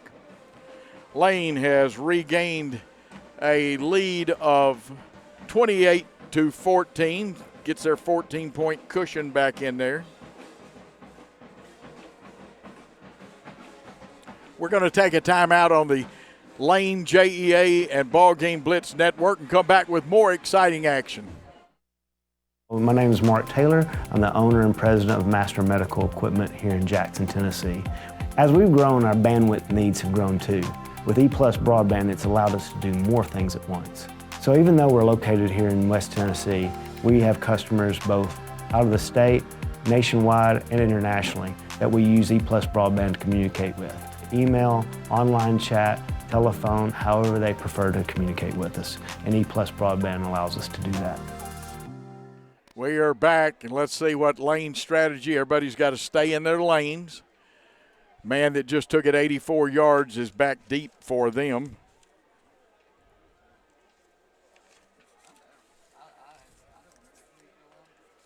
The kick, will it get to Jones? Jamal Jones fields it at about the 17, and again, there's that alley up the sideline, but this time getting over there and helping the cause is the kicker, Ortiz himself. And thank you, Brother Ortiz, for that coverage. The kicker was probably the last hope A nice return by Jamal Jones. And this one will be set up in very favorable position for a high-powered offense. The Clark Atlanta Panthers at their own 47.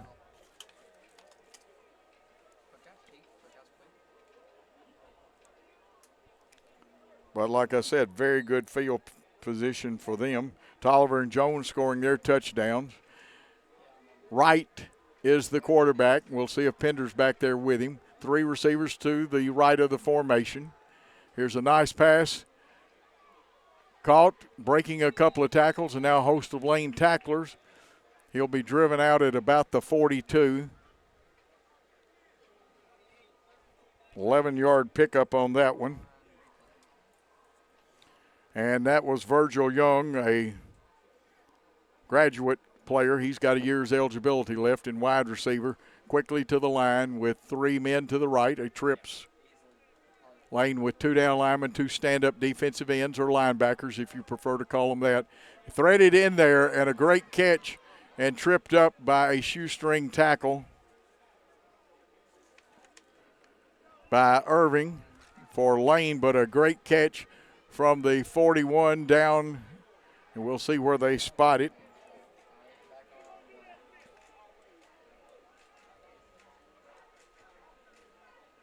$22-yard pickup on that one and a first down. Here's one headed towards the end zone, thrown to the short side of their wideout. That looked like Banks. We'll see if it was that was intended for. And no, it wasn't. It was intended for number 83, Judah Johnson, who is also a graduate student. Pender is in the backfield. That one being incomplete. Already 16 passes thrown by David Wright III. Press coverage here on the left. Trips to the right, loosened up. There's one press coverage over there. The others are loosened up. We got a one high safety situation. We're lined up to take the slant away. Now they're going to throw the back of the end zone and in and out of the hands, but our defender helped on that one quite a bit. Jeremiah Malbrough, a freshman, good coverage by him. Another incomplete pass. It's going to bring up 3rd and 10, ball on the 19-yard line. Closer to the left hash marks. Remember, Clark Atlanta's traveling right to left this quarter. Let's see, Lane will have 2 down linemen. Meeting strength over here. There's a little bit of a gap to the right side of the Clark Atlanta. Let's see if they check off. One high safety, man coverage though otherwise. And he's going to get outside contain. This is where Wright is dangerous, but he throws this one. He gunned it, but it was thrown out of bounds and probably trying to. We had pretty good coverage over there. That'll bring up 4th down.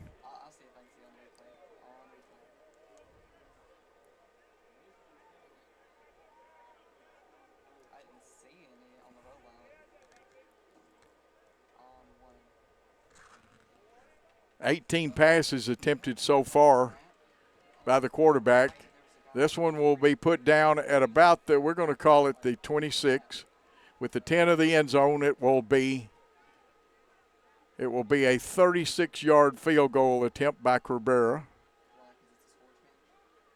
Snapped a little high. He gets it up. It looks long enough. Looks like the goalpost disappeared. That means that it's good if you don't see the pole.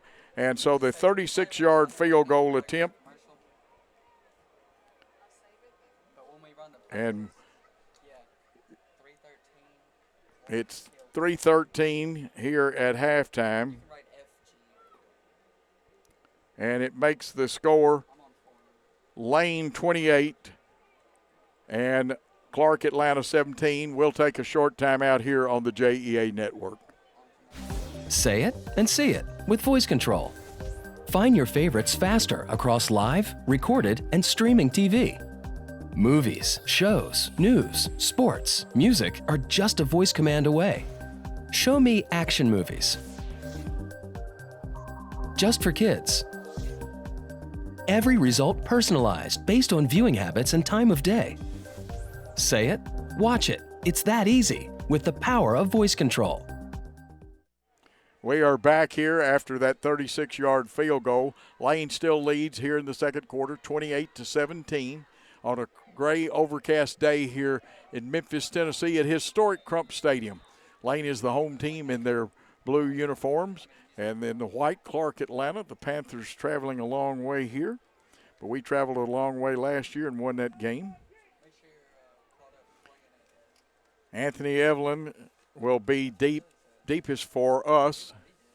What a great run a minute ago. I bet they don't want to kick to our linebacker again. They're going to bounce it on the ground, though.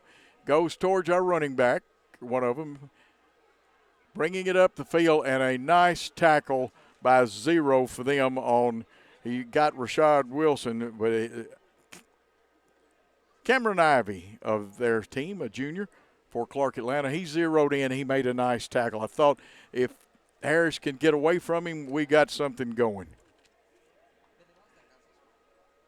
Referees are going to slow play down a little bit. Here's Clark. They're replacing the football, and you want to play with your own football. Here come the Dragons. Ball is going to be on the, looks like 27. Let's see if that's the official spot. It's between the 27 and the 28, right in the middle of the field.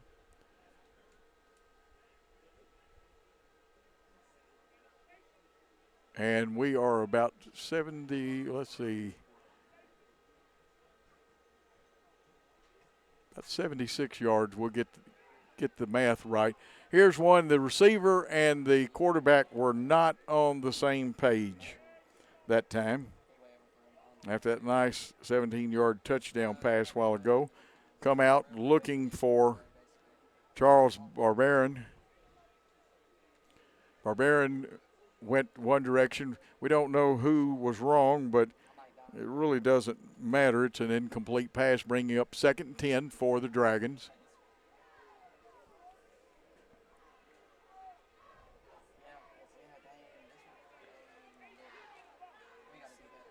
Trips left or right, actually, 2 receivers, empty backfield. Was he drawn off or was there a timeout called? There was a timeout called. And, boy, that saved them right there. With that timeout, it's 2nd and 10. The Dragons leading. We're going to take a timeout on JEA and the BallGame Blitz. Tune to the Travel Channel.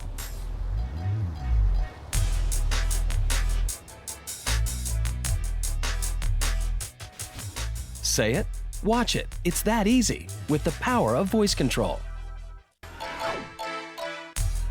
Set up One Pass for the Warriors.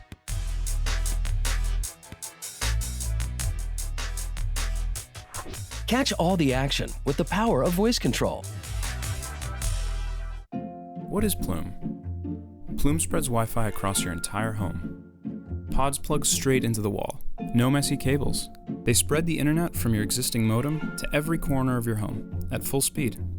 Plume doesn't just make your Wi-Fi faster. It intelligently adapts to your environment and manages your Wi-Fi 24/7 based on insights like the number and types of devices you have connected. Plume. Worry-free Wi-Fi.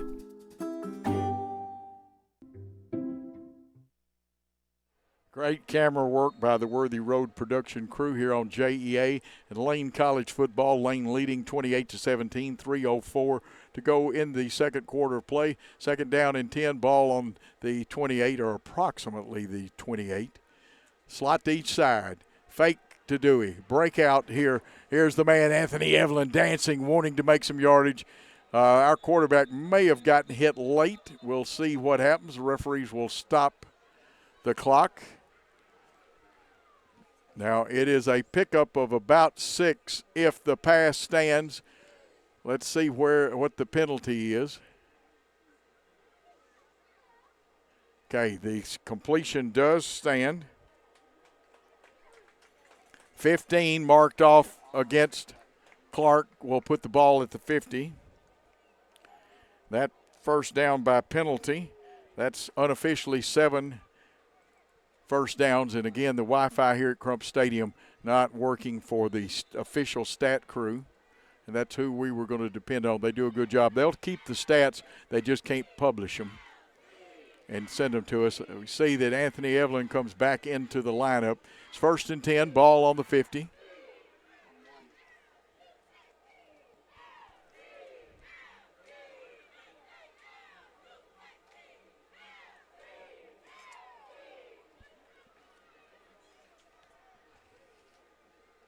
One back in the backfield, double slots, dropping back. Gaston gets an arm put on him. It comes up a little short. It would have been incomplete, in and out of the hands. Good coverage by the defensive back for Clark. You'll get to see that one again.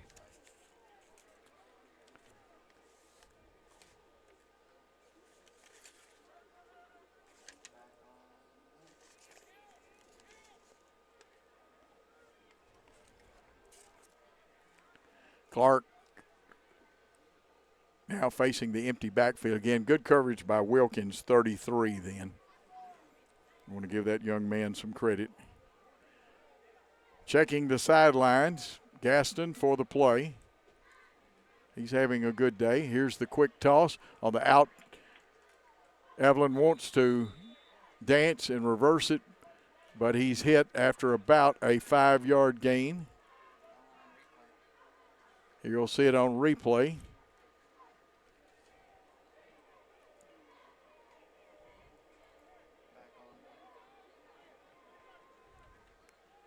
$11 passes now thrown. We'll tell you about completions. It's 3rd and 5. And Lane may be going to use their last timeout. We'll see what the official signal is. This is an official's timeout. And I did not hear the public address announcer. Tell you what, let's take a short timeout and we'll come back with more football. What is Plume? Plume spreads Wi-Fi across your entire home. Plume is up and running right away. From now on, your Plume membership is there to ensure your network is always at peak performance. It keeps your network up to date and optimized. You'll also get perks like parental controls, full visibility into speed and performance, and simple and secure guest access. With your membership comes superb customer support and service. Plume, worry-free Wi-Fi.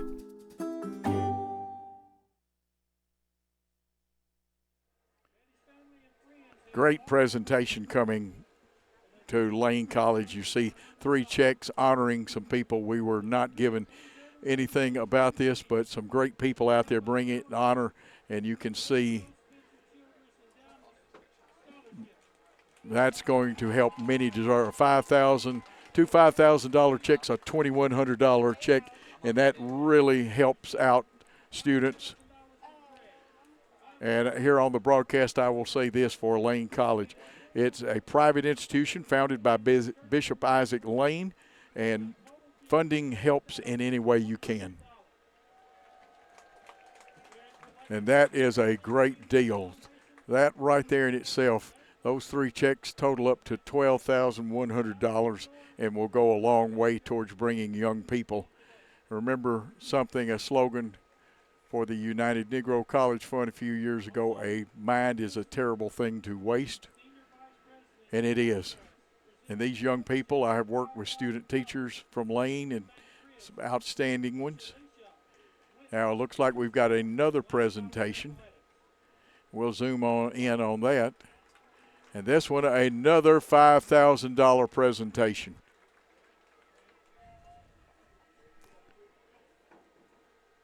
And that is very nice. We want to thank all of these people that have been so generous and remembering people into the Lane family. So it's been a big day for donations. We're here in Memphis, Tennessee at Crump Stadium.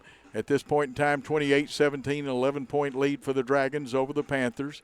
We got the 2-minute warning. I forget that in college you have a 2-minute, they don't call it a warning, it's a 2-minute timeout.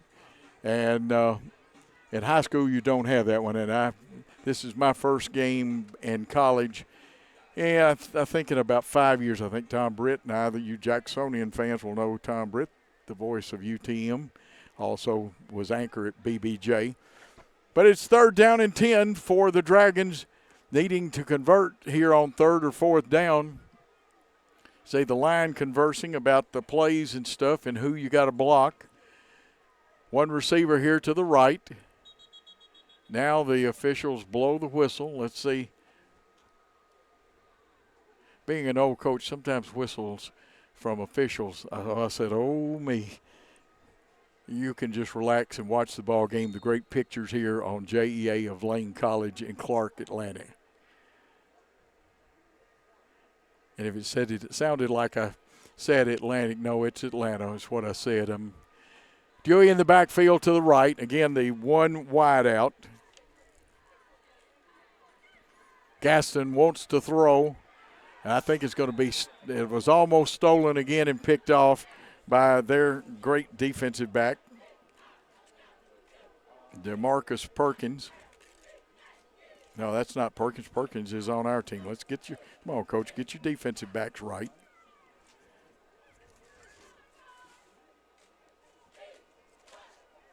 That was Lumpkin. I want to give him credit. That one is incomplete. Let's see what will – Dragons are going to punt the football and try to pin Clark back. The dangerous Jamal Jones is deep. This looks like punt safe unless somebody comes on maybe a delayed rush. And they're going to rush a couple of them hard, but kick almost got too close to your blocking wall. It's going to kick and go out of bounds at about the 20 or 21-yard line. So Clark will have it 1st and 10.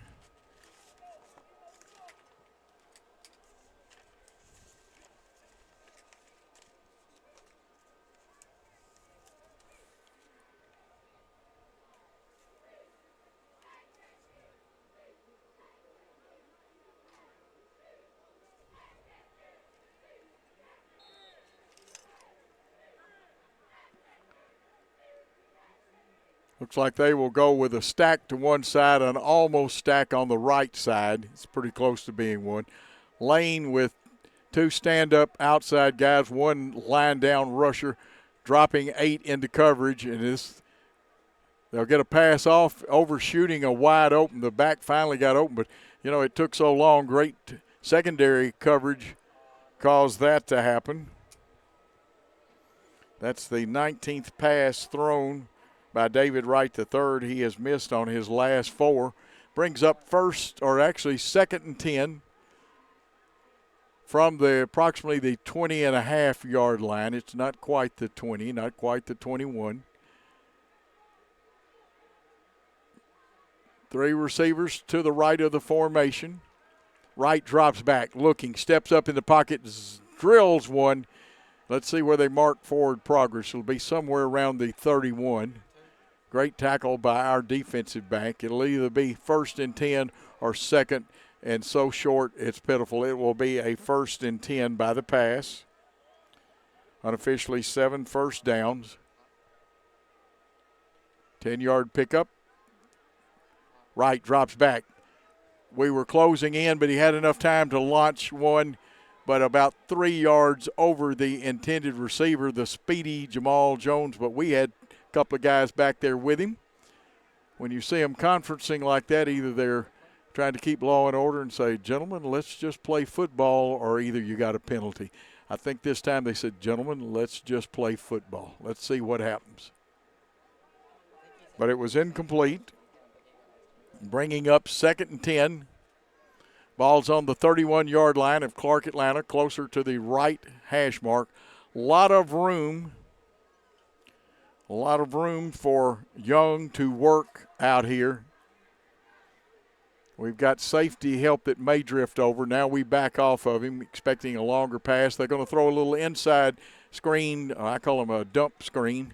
I'm a former offensive coordinator, so my names are a little crazy. But about a 5-yard, maybe a 4. Let's mark it as a 4-yard pickup, bringing up 3rd and 6, very manageable. Right at quarterback. I think that is, we'll check it and make sure if that is Martin in there for them instead of Pender. Wright wants to run but pulls up wisely. Well, he had his man shot it a little high, and it's over Jamal Jones, and that is incomplete, and that'll bring up 4th at about 6.5 or 7. Looks now, the way the stake is plunked down, about 7. 39 seconds to go in the half. And is this really the punting team? We'll want to play punt safe and check the kicker out, make sure he's not running or throwing. We'll send our sure-handed man, Anthony Evelyn, back to receive this.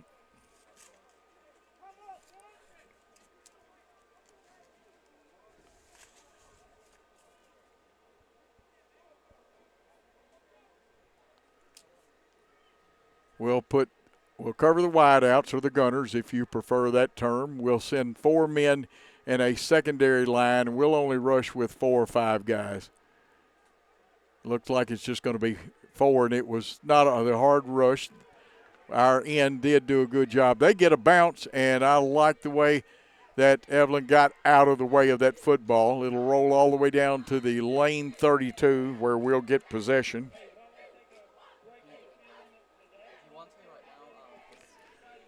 "27 seconds if Lane wants to try to score. Let's see what they come up with. Let's see if Gaston comes out with Dewey. 17, of course, Gaston, the redshirt senior. Kylan Dewey, 5'8", 185 junior, and we got a great wide receiving core doing a great job today. 84 is Ware. Williams wearing 83. Santel 80. Evelyn 1. Carl Pitts has been in there a bunch too. Ware's 81. And we send Pitts to just mention him. He is the farthest man towards the Clark Atlanta sideline. We're in the pistol. Coming to the short side, bending it back, and they're trying to rip at the football. And we may not get back to the line of scrimmage, but you know what? That old clock is going to run, even though they have 2 timeouts, they being Clark Atlanta. It's down to 11 seconds. And they're going to let time run out. And we'll tell you the score at halftime. The Lane College Dragons 28-17 for the Clark Atlanta Panthers. Let's take a timeout, and we'll come back after this. Oh, you're not going to believe this. What's going on? The neighbors got hacked again. Weird. We never get hacked. Nope. No, we don't. Smart devices make our lives better, but they're also susceptible to hackers. That's why Plume helps identify when a device is acting strange. You mean like talking to itself for no reason? I'm talking to the audience.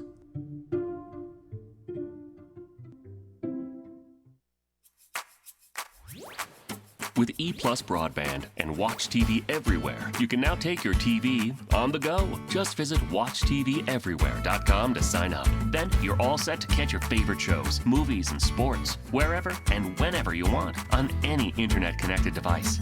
Choose from our growing selection of networks from your cable package at no extra charge. Visit WatchTVEverywhere.com to learn more. It's easy to sign up for E+ broadband's TV Everywhere. I'm Mark Taylor. I'm the owner of Renew Biomedical Services based out of here in Jackson, Tennessee. We're a provider of biomedical services for medical professionals. At Renew Biomedical, our use of telecom is of utmost importance.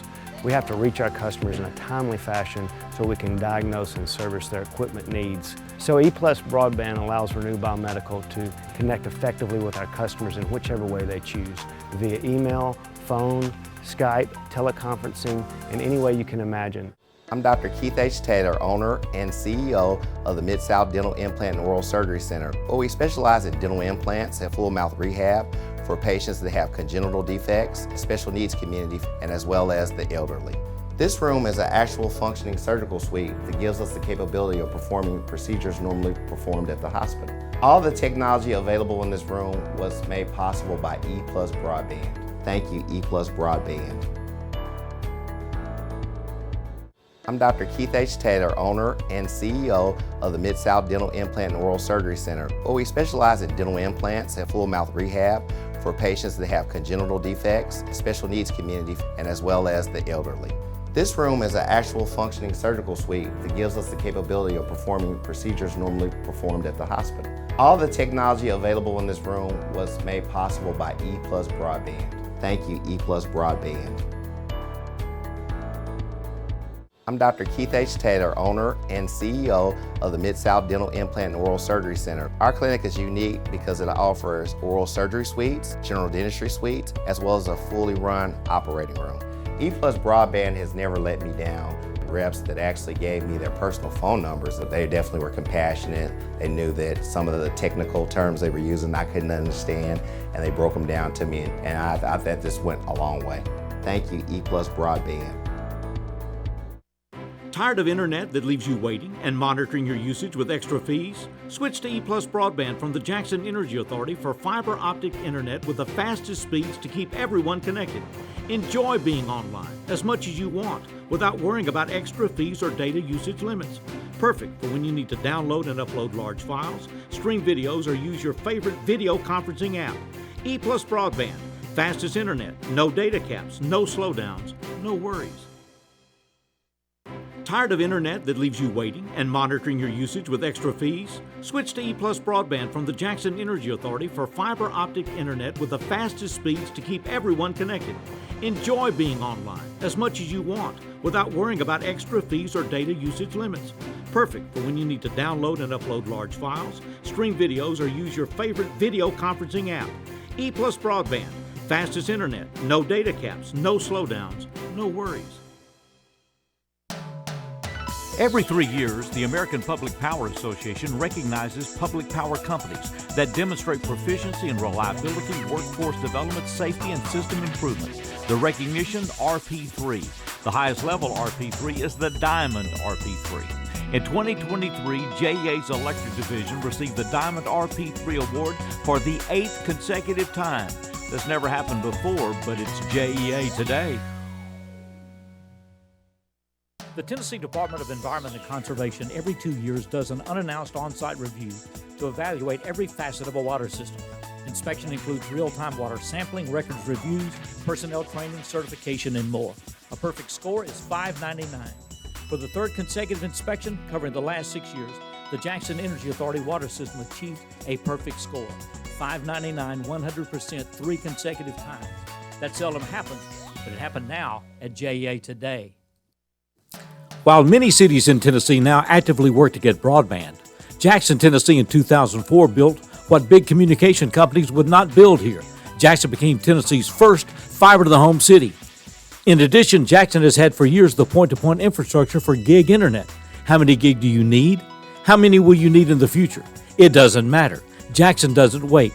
The capacity is already here and has been for years with E+ broadband and JEA today. Jackson organized in 1822, went nearly 50 years without a collective utility. But in 1871, the Citizens Gas Light Company offered manufactured gas. Railroads brought in coke, a form of coal burned in ovens located where the AMP is today. Stored in above-ground tanks, they carried the gas through wood pipes downtown. Lamplighters would fire up the streetlights at dusk. Part of the gas company building is still visible at the farmers market today. Citizens Gas Light Company, the first step toward JEA today. The Citizens Gas Light Company brought electricity to Jackson to generate power for new streetlights downtown. 1887, the West Tennessee Whig reported, the engine started, the large wheels revolved, causing the dynamo to generate the electric current. The new light was greeted with shoutings and applause. Electric usage spread. The electric company became the Jackson Railway and Light Company, generating power for trolley cars and more. Another step toward JEA today.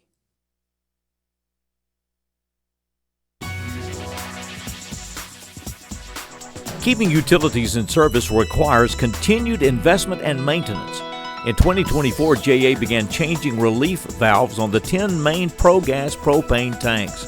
This process is undertaken every 10 years to ensure that these essential relief valves are current and functioning, providing utility service that's safe and reliable, a key part of JEA today.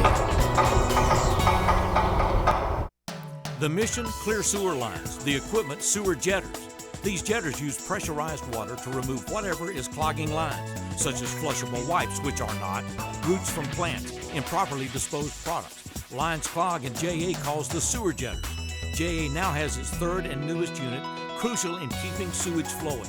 8 to 10 million gallons of sewage is treated and discharged clean every day, so keeping things moving is an essential part of JEA today.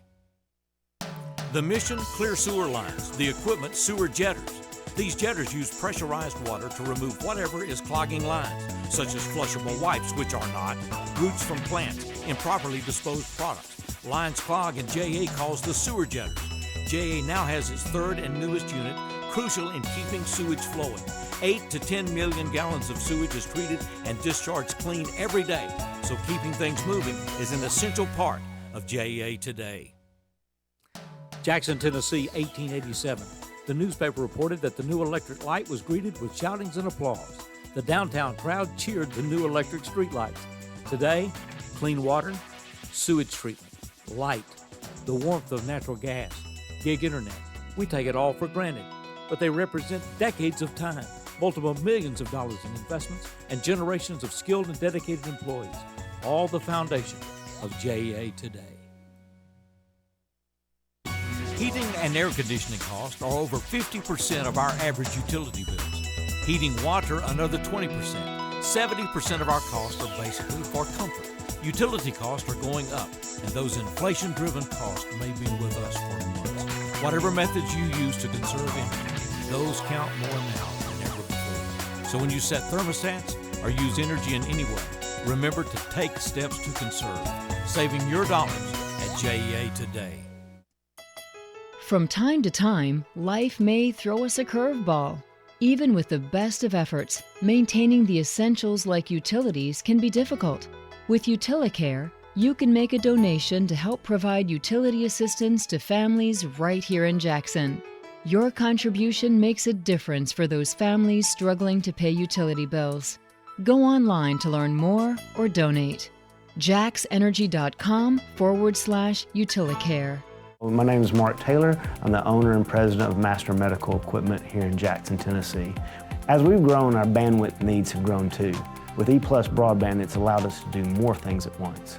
So even though we're located here in West Tennessee, we have customers both out of the state, nationwide, and internationally that we use E+ broadband to communicate with. Email, online chat, telephone, however they prefer to communicate with us. And E+ broadband allows us to do that. We are back here where Lane leads at halftime, the fine Lane College band, who is entertaining in major parades and been a real asset, not only to Lane College, but the city of Jackson, Tennessee. You can see them coming across. The band performance will be recorded and posted in its entirety on Worthy Road Studios YouTube page. And again, we'll remind you, the band performance will be provided and in its entirety on Worthy Road Studios YouTube page. With the threat of rain and stuff, sometimes picking up the sound and putting mics and stuff out there. And this is a great band, and we want you to enjoy it, so that's the reason. Watch the majorettes while I talk a little bit. Stats are kind of spotty because the official stat crew's Wi-Fi is not working. They can keep it and write it down, but they can't transfer it to us in any form.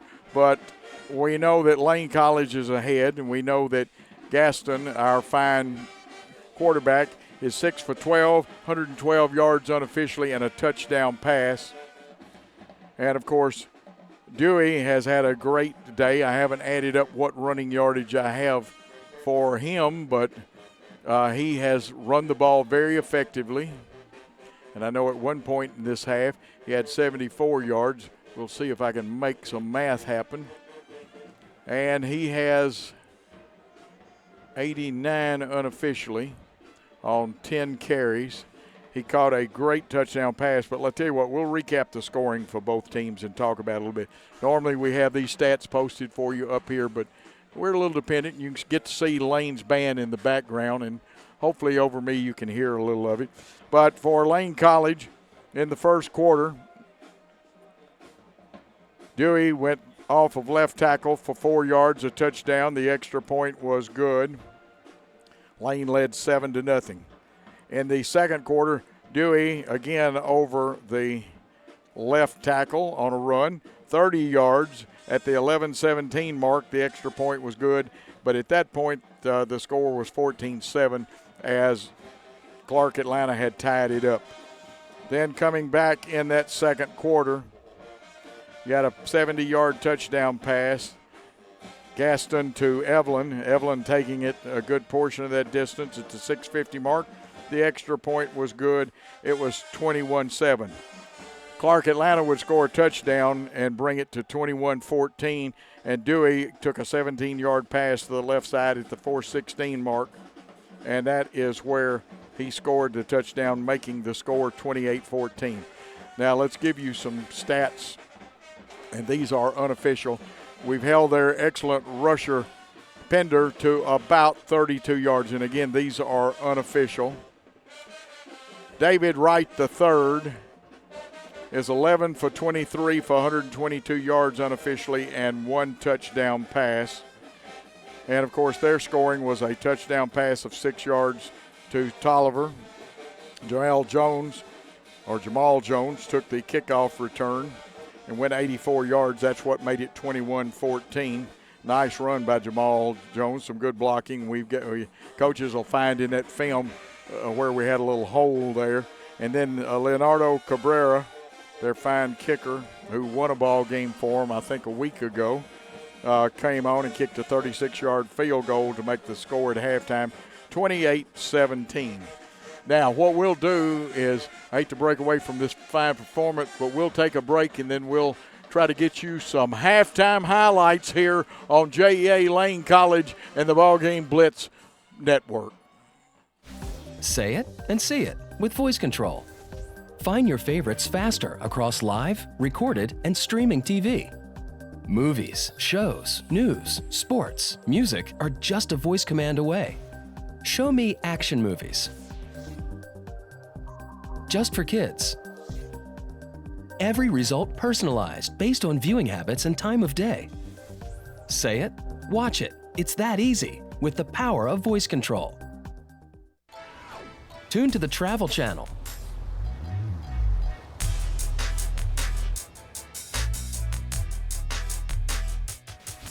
Say it, watch it. It's that easy with the power of voice control. Set up One Pass for the Warriors.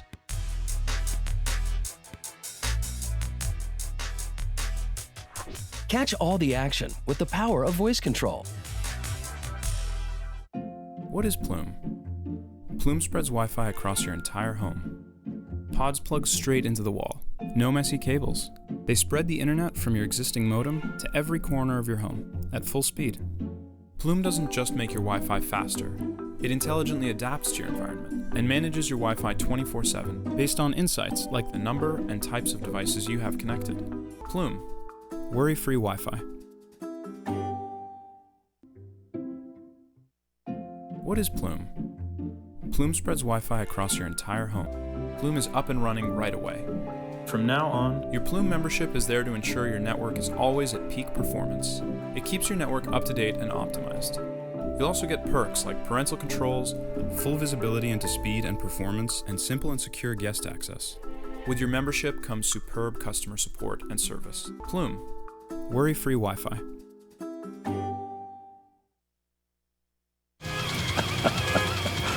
Oh, you're not going to believe this. What's going on? The neighbors got hacked again. Weird. We never get hacked. Nope. No, we don't.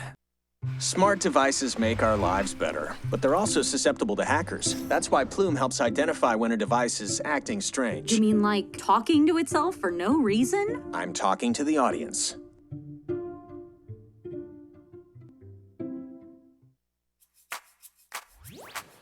With E+ broadband and Watch TV Everywhere, you can now take your TV on the go. Just visit WatchTVEverywhere.com to sign up. Then you're all set to catch your favorite shows, movies, and sports wherever and whenever you want on any internet-connected device.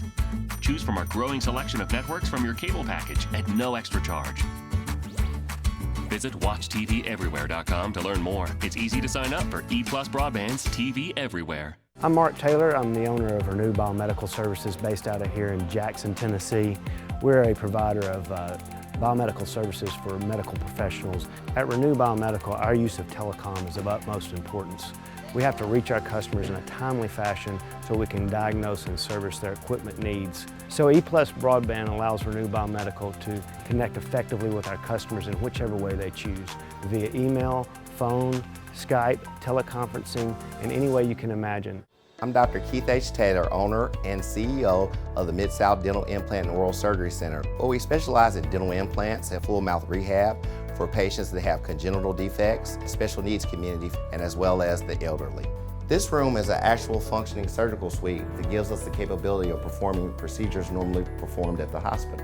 All the technology available in this room was made possible by E+ broadband. Thank you, E Plus Broadband.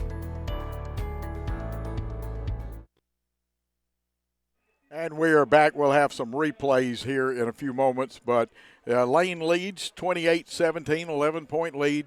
A fine performance by both bands.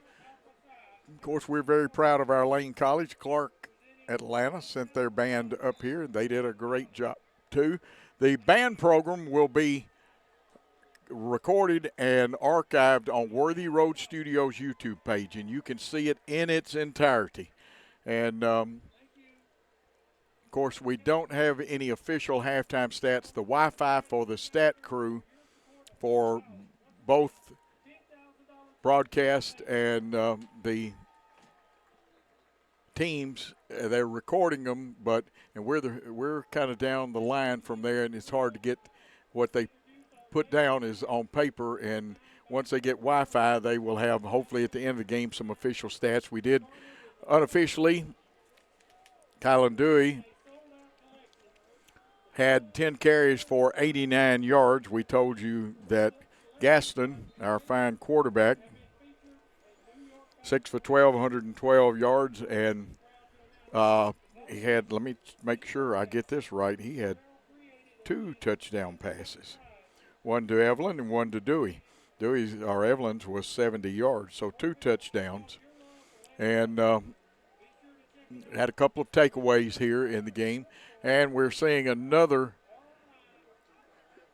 set of donations and some great people giving those donations to Lane College and to help.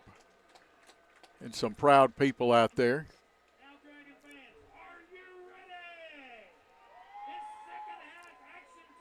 We are getting close to second half action time.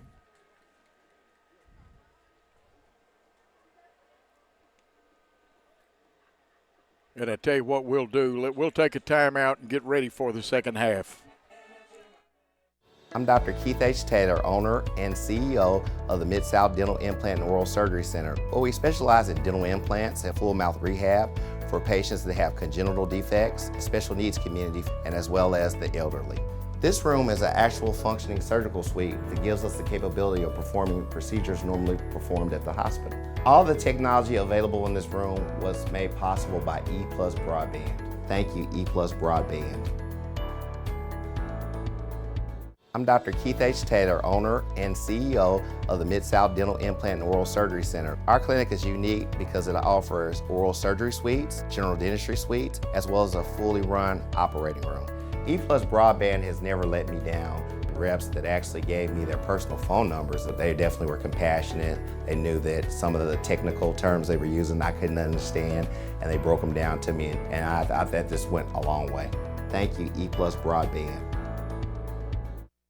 Tired of internet that leaves you waiting and monitoring your usage with extra fees? Switch to E Plus Broadband from the Jackson Energy Authority for fiber optic internet with the fastest speeds to keep everyone connected.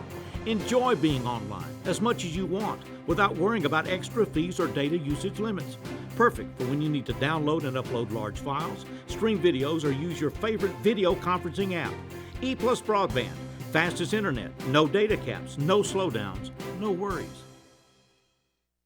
Tired of internet that leaves you waiting and monitoring your usage with extra fees? Switch to E Plus Broadband from the Jackson Energy Authority for fiber optic internet with the fastest speeds to keep everyone connected.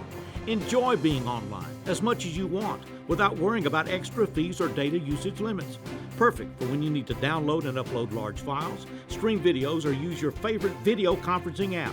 E Plus Broadband, fastest internet, no data caps, no slowdowns, no worries. We are back, and 15 minutes show on the clock. You play 4 15-minute quarters. Lane leads 28-17 going into third quarter. Now, Clark Atlanta deferred. They get the football to start the second half. They'll be going right to left, Lane left to right. Ortiz on to kick off. The dangerous man who's already returned one about 84 yards. Jamal Jones back deep for them.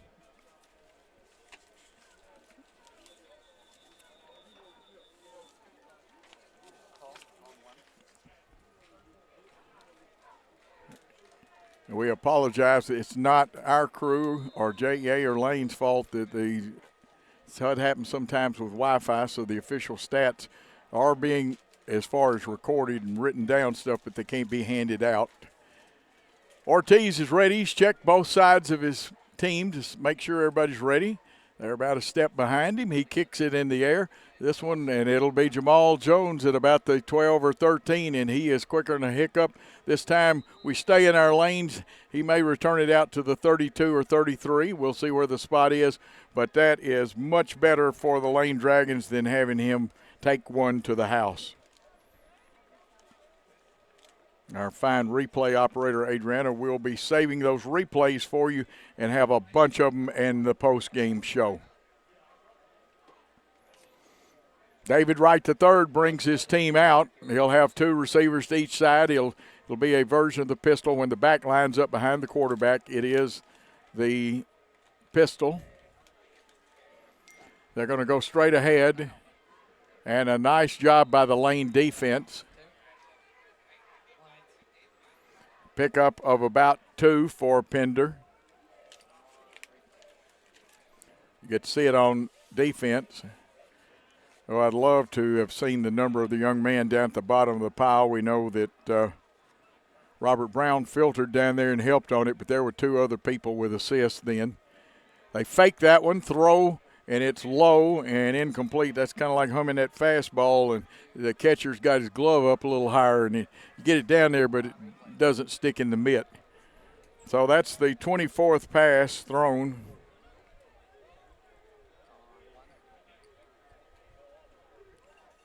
By Wright.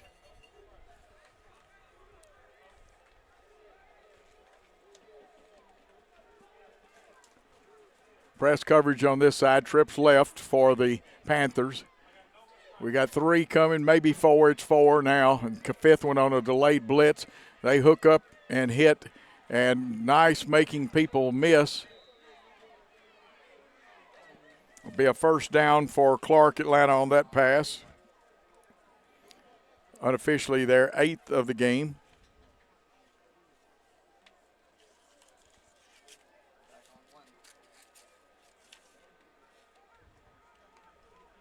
Here's a fake, a run play, the 2-man screen out here. And it is complete for about 8 yards.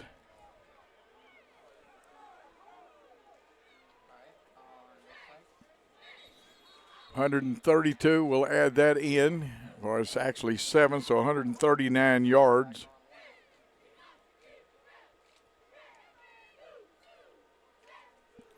And the clock has been stopped right here.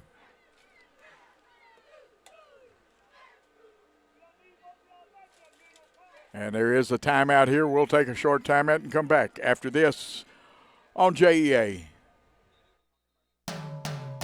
Every 3 years, the American Public Power Association recognizes public power companies that demonstrate proficiency in reliability, workforce development, safety, and system improvement. The recognition, RP3. The highest level RP3 is the Diamond RP3. In 2023, JEA's Electric Division received the Diamond RP3 Award for the 8th consecutive time. This never happened before, but it's JEA today. And we're back. And again, moving the football, Pender. He'll get the running first down here. 9 unofficially. Pender working the backfield with David Wright.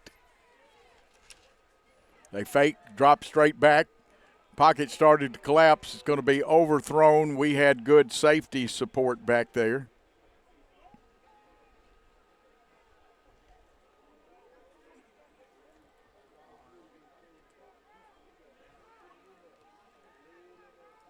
Good job by the Lane defense.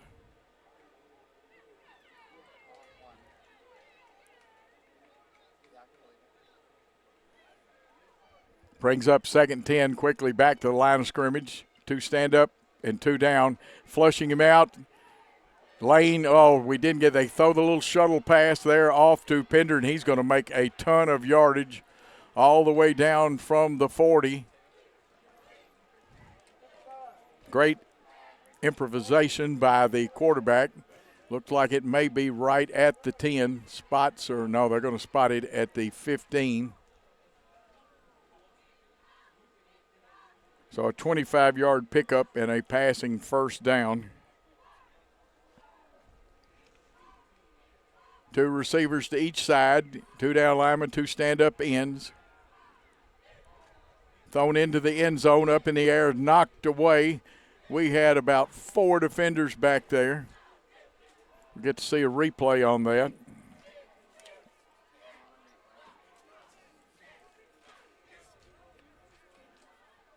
And it's going to be second down, 2nd and 10. And we're back to live action. A little tighter. There's a stack to the right and left, but they're in tight. They're within 3 yards of the offensive tackles. 5 men into the pattern. Wright gets outside, looking, shoots one down, and he's got a 15-yard touchdown pass at the 12:08 mark. And, of course, that'll signal the Clark band to play as they move closer. Let's see if they go for 1 or 2. Third quarter. Pass.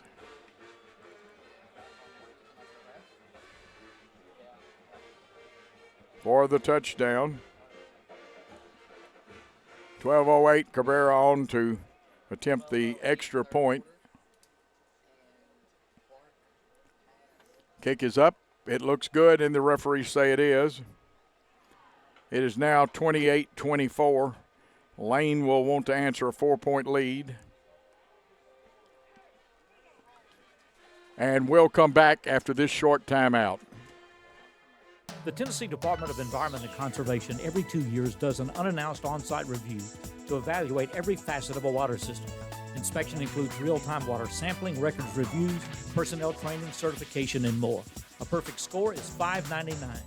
For the 3rd consecutive inspection covering the last 6 years, the Jackson Energy Authority water system achieved a perfect score. $5.99, 100%, 3 consecutive times. That seldom happens, but it happened now at JEA today. While many cities in Tennessee now actively work to get broadband, Jackson, Tennessee in 2004 built what big communication companies would not build here. Jackson became Tennessee's first fiber-to-the-home city. In addition, Jackson has had for years the point-to-point infrastructure for gig internet. How many gig do you need? How many will you need in the future? It doesn't matter. Jackson doesn't wait. The capacity is already here and has been for years with E+ broadband and JEA today. Back after a nice sustained drive by the Clark Atlanta team. They put points on the board and come to within 4 of Lane, and it was a shootout last year down in Atlanta. And, of course, we've got red hats on, and usually the guy standing out there, if you see him to the left of the picture with the official, usually has a red hat on. He's the guy that tells them, and he gets the word when you can kick off with the time out. So if you wondered in college football, and like I said, he's got a white cap on today unless they've changed. When I did football with Tom Britt, it was always you wore a red cap.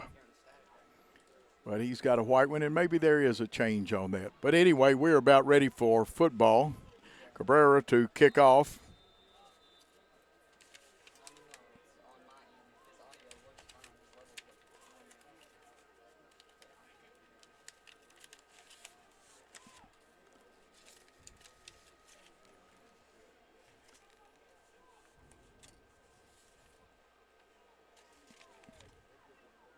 Anthony Evelyn, number 21, listed on one roster at 5'9", the other 6. Doesn't matter. He's a big little man. A little bit of trickery reverse play. Thought might catch Clark, but 41 for them stayed in his lane. And that would be David Howard, and he made a nice tackle. Great idea on the call. And the Dragons will get the football 1st and 10, but not with the field position they thought they might get out of that. Ball, they will start on their own 23 here in the second half, first possession.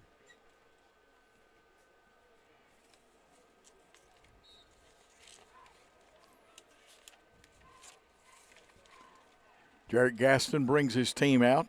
The red shirt senior at 6'1", 185. He's got receivers to each side of the field, 2 to the left.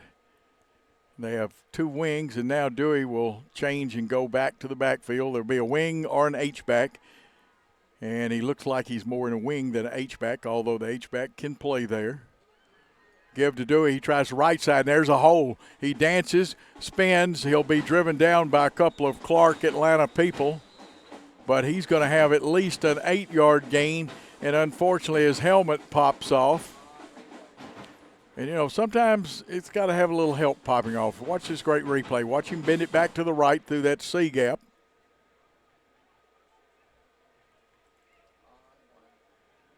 Two receivers to the left, one to the right.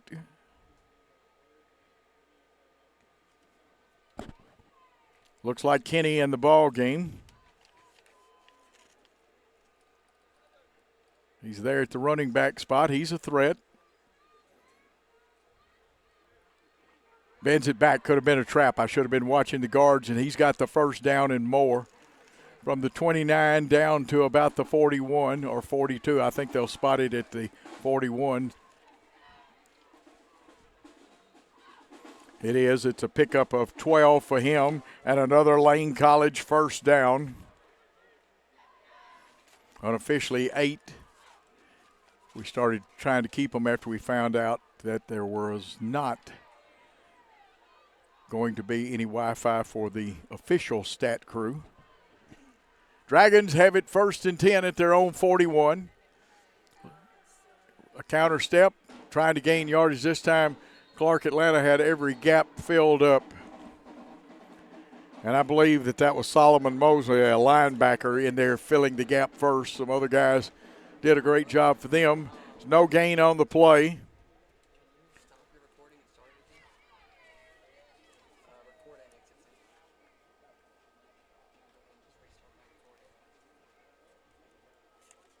Looks like Wilson is in for Lane. Fake to Dewey. We didn't get a block. They throw it over here and a catch, but it's probably going to lose a half yard.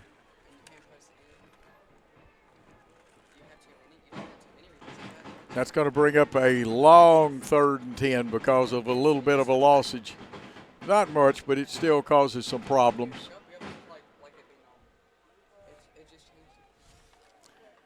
Santel caught that one.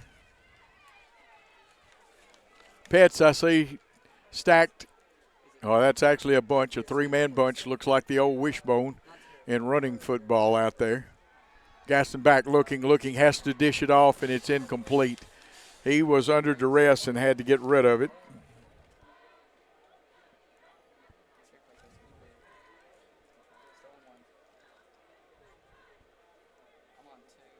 So 11 for 24 now, or that 14. We'll get it right. It's for 14 attempts, 6 for 14. Punting situation for Ortiz. That dangerous man, Jamal Jones, back for Clark, who has a 70-yard, or actually it's an 84-yard kickoff return. We're at 9:25 here in the 3rd quarter. Good rush. We pick it up. This one goes up high. It'll hit. Hopefully we get a bounce. We get a good one across the 30. It'll roll towards the 25, curve back, and be down at about the 26.5-yard line. So we did get somewhat of a break out of it.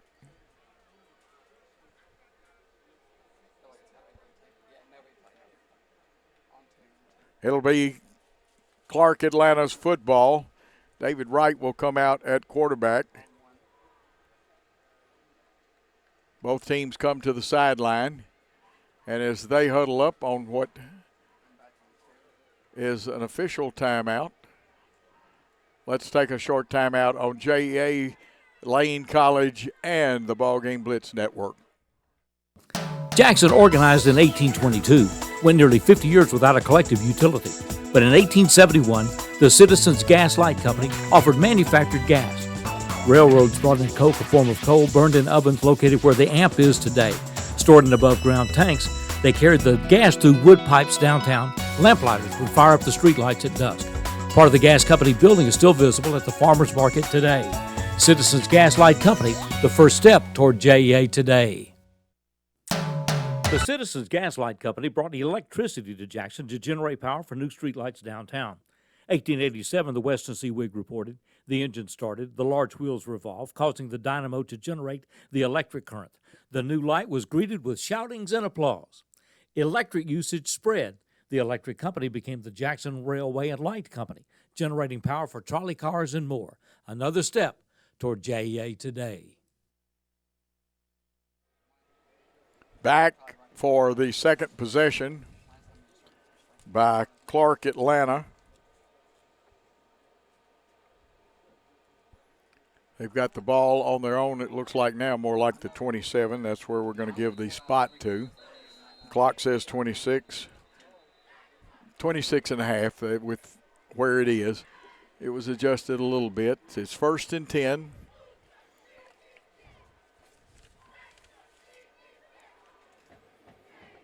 Say Young come to this side. Tolliver, he has number 7. He has the touchdown catch earlier in the contest. In that first half, 2 receivers to the right. David Wright, the third, in the backfield. Let's see if Pender's with him. They have used 2 running backs. Crockett was in there earlier. Now Lane College walks some guys up. They go with the running play, trying the B gap on the right side.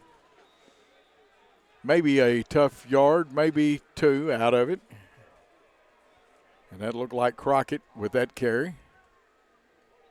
We'll see. Again, the spots are all important. And they're going to give him 2. 9 yards unofficially for that young man. Again, 2 receivers to each side. Second and 8.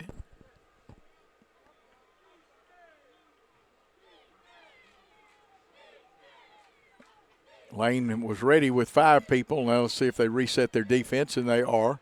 Be 2 stand-up ends, 2 down linemen. They try the left side, and an initial hit and then a finish.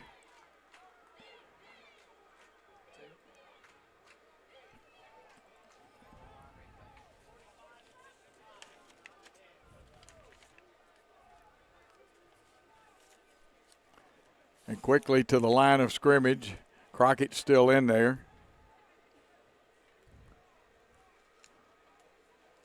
Good body lean, got him that yardage. Lane defense wants to hold on third at about 6.5. Back is right, got time. Launches a bomb down the sideline to Young. And I'm going to tell you what, a good hands up, drive it out of there move by our defensive back. Saved a touchdown. And that was Gerald McPhee. So McPhee saves maybe not a touchdown, but a long gainer. And it'll be a punting situation. Cabrera comes on to punt. Handling it is Anthony Evelyn, the senior. Got the gunners covered outside. It's punt safe, that's what they call when they don't. Nice punt, spiraling, it'll hit, bounce. Evelyn takes it, makes a couple of jukes, needed 1 block. Please don't block. That's the way to get over the man, not make contact. Down the sideline across the 45 to about the 47. Let's check for flags, and one of our young men did an outstanding job missing, hitting somebody in the back. So Lane College will get possession of the football in good field position, and now with a 4-point lead, need to really get busy. Let's see where the official spotting of the football is.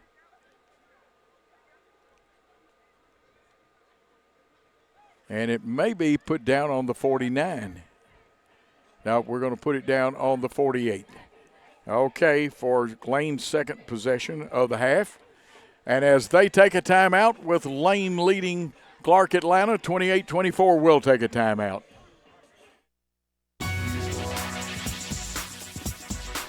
Keeping utilities in service requires continued investment and maintenance. In 2024, JA began changing relief valves on the 10 main ProGas propane tanks. This process is undertaken every 10 years to ensure that these essential relief valves are current and functioning, providing utility service that's safe and reliable, a key part of JA today. The mission, clear sewer lines. The equipment, sewer jetters. These jetters use pressurized water to remove whatever is clogging lines, such as flushable wipes, which are not, roots from plants, improperly disposed products. Lines clog and JA calls the sewer jetters. JA now has its third and newest unit, crucial in keeping sewage flowing. 8 to 10 million gallons of sewage is treated and discharged clean every day, so keeping things moving is an essential part of JA today. After a great punt return by Anthony Evelyn, good field position, but again, you watch this, replay it, and see the young man not block in the back. He dove over him, no contact, no foul. It'll be Lane College football. They're on their own 48, at closer to the right hash mark.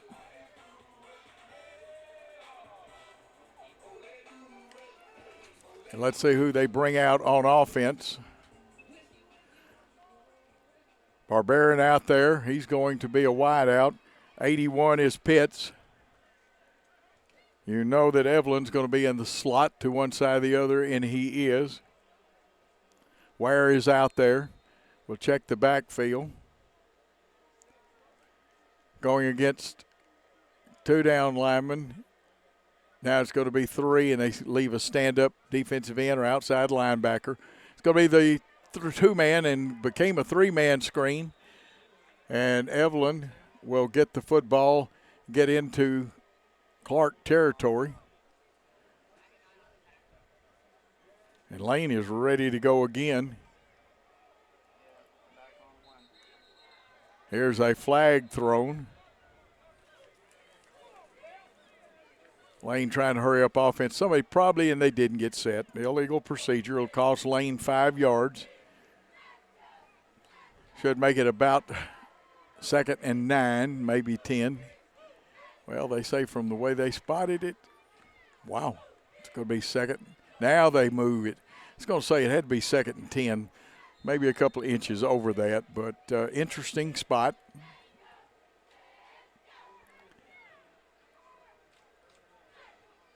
Looks like Dewey back in the backfield. Trips right, 3 receivers to this right side. Ball equidistance between the hash marks. Give to Dewey, but he was met by that linebacker, and I believe that's Brother Solomon. Of course, his real name is Solomon Mosley. Linebacker, 5'11", graduate student out of Atlanta Carver. And Lane really trying to hustle their offense up, create tempo.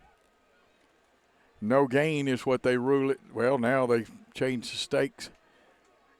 And, gentlemen, let's get with the program. If you've got the striped shirt on, which the chain crew does too, that means you move it. 3rd and 9. Flushed out of the pocket, lost his balance, and again, that man, number 10, led the initial rush, Solomon Mosley. Going to be a loss of yardage in a punting situation for Lane. Lane has not been able to move the football in the second half very well. Going to be 4th down and about 17. Jamal Jones back. And the way he runs punch, now let's see if they send 2 people back. Try to get him a little blocking.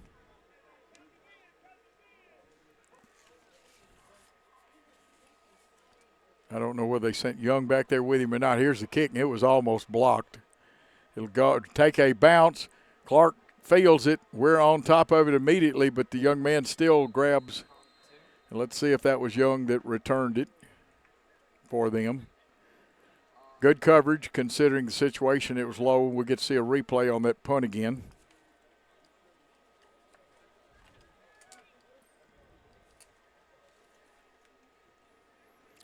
Clark will take over at about their own 26. And I believe that was Young in there. So this drive will start at the 26. The Panthers trail the Dragons by 4. 1st and 10, 5:23 to go in this quarter. There's still over 20 minutes of football to play because there's 15 minutes in each quarter. Trips left, they give to the running back. And a good gain, probably 7 or 8 yards depending on the spot of it. You get the replay for David Martin.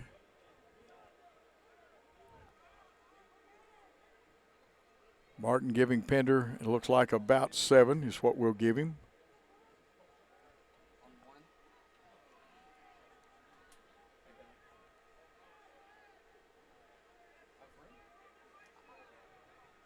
Second and about 4. Dropping back is Wright. Wants to crank the javelin up, throwing it deep. Good coverage. It was step for step.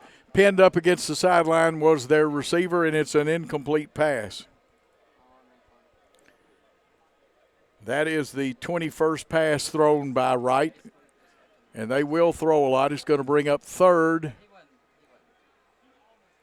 And let's keep the stake still over on the far side. 3rd, and according to the way they've got it set now, it's closer to 5. Note I said closer, and it is about 3rd and 5. Wright has an H-back and a man in the backfield with him. That's Martin. Throws a bullet, and it is incomplete. It'll bring up 4th down. 22 passes thrown.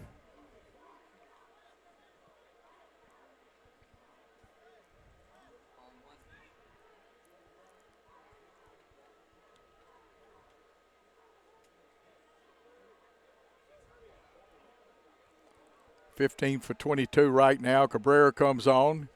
Let's see if Anthony Evelyn can perform some magic on the punt return. 2 gunners outside. They're picked up. This one, nice high punt. Didn't turn over. Fair caught by Evelyn. He wants to share the football a little bit. A very generous young man. And the ball will be taken over on the 34-yard line by Lane. Lane College looking for their 2nd victory of the year. Undefeated with a tie are the Clark Atlanta Panthers.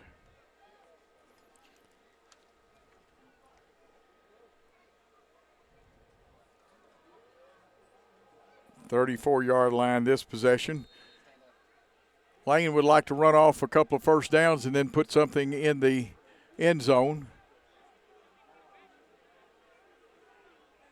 Derek Gaston, the quarterback. Dewey back in the backfield. We pull the guards. He'll run and cut in behind him. But that time, good penetration, filtering in behind the guards. And there was Mosley, but he had 2 helpers that helped penetrate that. And that was not Mosley. That was a different young man. It looked like 10, and that's what you get for anticipating instead of being sure. It was actually number 40, Cersei. Coming in very quickly is Barbarin.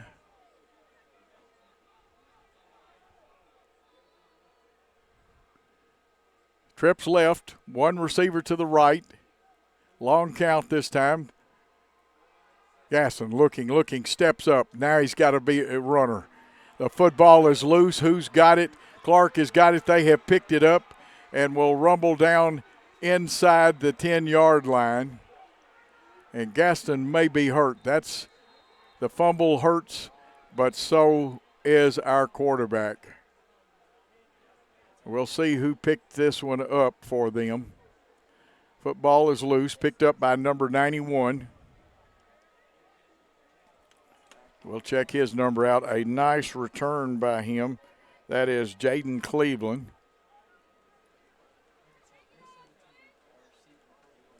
And just like that, Clark Atlanta back on offense. They'll get the football. at approximately the 8. We'll take a quick timeout and come back and spot the football on JEA and Lane football. The mission, clear sewer lines. The equipment, sewer jetters. These jetters use pressurized water to remove whatever is clogging lines, such as flushable wipes, which are not, roots from plants, improperly disposed products. Lines clog and JA calls the sewer jetters. JA now has its third and newest unit, crucial in keeping sewage flowing. 8 to 10 million gallons of sewage is treated and discharged clean every day, so keeping things moving is an essential part of JA today. That fumble picked up in a nice return by Jaden Cleveland. That puts great field position because it's going to be first and goal. And we'll get the exact spot, it looks like, from the 8.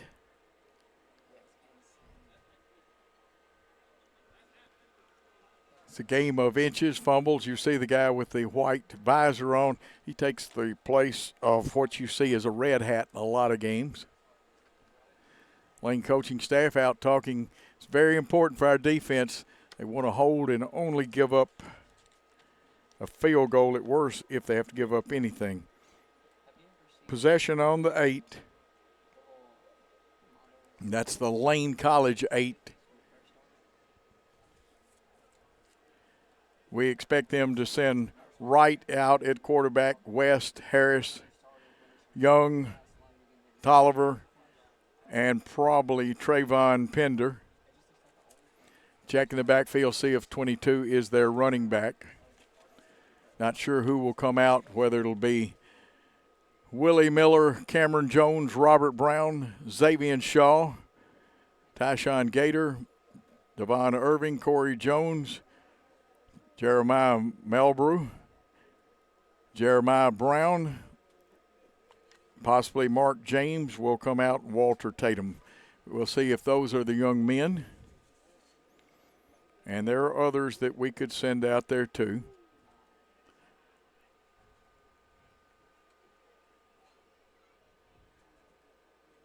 It's been a tough rock'em sock'em, white knuckler type of ball game. And we do know that in this case, looks like 42, Anthony Otis will be out there. Trying to pick up where there are some differences in what Gator is out there. Tyshawn Gator, this is an important 4 downs, and this is 4-down territory. Ball on the 8. The Panthers send one man to the right, one to the left. They'll play with the H-back and a tight end to the left of the formation. I believe that's Martin in there. We'll check it and make sure. Now they shift, and they're unbalanced to the right, strong side right. They give, trying to run the sweep, and great penetration by Lane College for a loss. Several young men in there. We'll get a replay on that.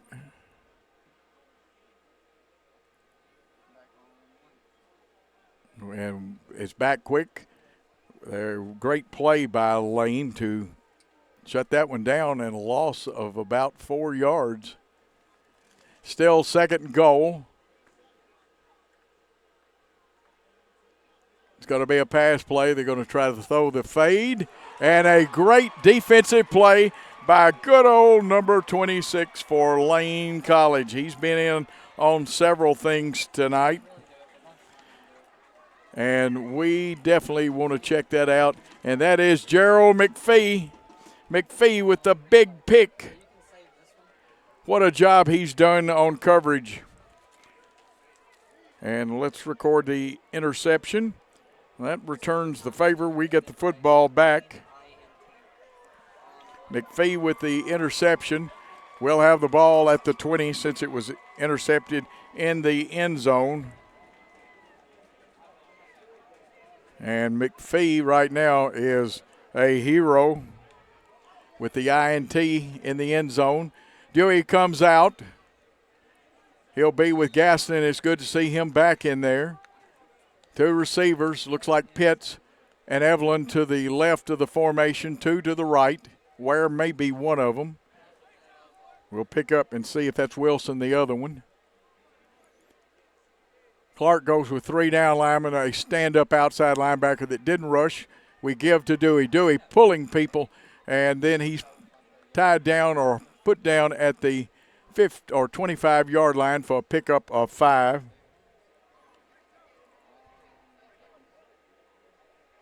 "95 yards unofficially for Dewey. Wish we had the official stats. Back quickly on 2nd and 5.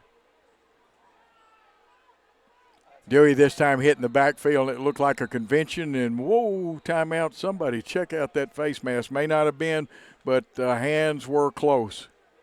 Cersei was one of those men in there for Clark Atlanta.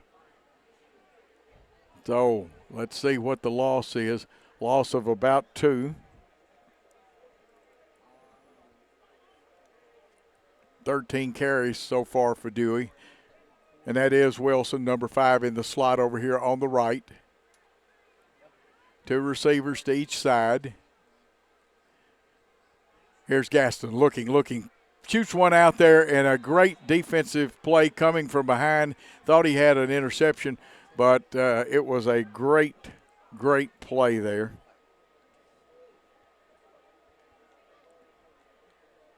Incomplete, and that brings up 4th and 5. Lane again have not been able to move the football. Best play of the second half offensively was the punt return. Ortiz and Clark will get good field position.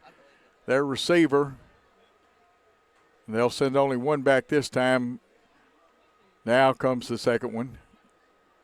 And we'll check and see who came out with him. Jones is going to set up about the 33, but they got one at the 41, and that is Harris. Here's the punt, and they got a good rush. It's going to be a short one, and they'll triangulate. The officials will to see and mark it out of bounds. He wasn't able to punt it like he wanted to. He had to get it off or get it blocked. So Clark held after a great interception by McPhee. Short punt will put them in business. They say it went out on about the 34, so only a net of about 13. And so they start for the second time in a row in Lane College territory at the Lane 34, if my spot is right. And it looks more like it's going to be the 32 or 3. It's the 33. Trips left. One receiver to the right. They fake. They're going to hit. They throw the little screen out here.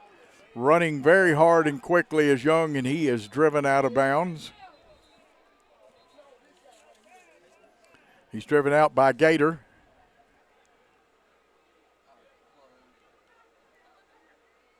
And chain crew, you got to hold the chain till the officials tell you to move it.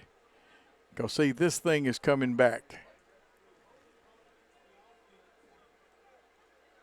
And the down marker person should never move until the officials beckon them. Football will go back to the 33.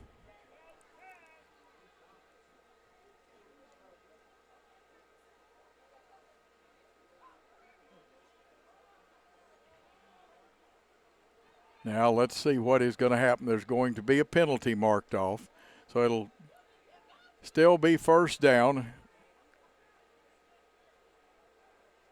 First down in about 20 or 21.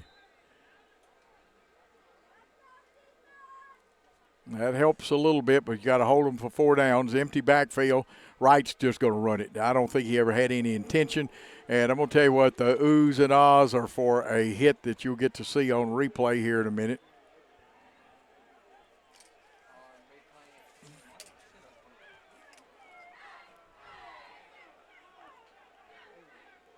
Boy, a pretty good hit coming down there. Shaw was one of them.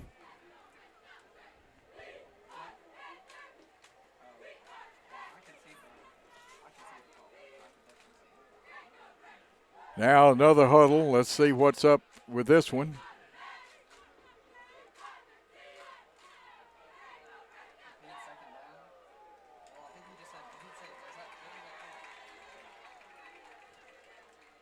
Okay, the play stands.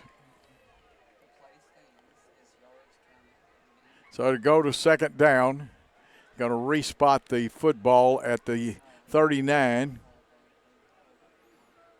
2nd and 18. Wide side of the field to the left.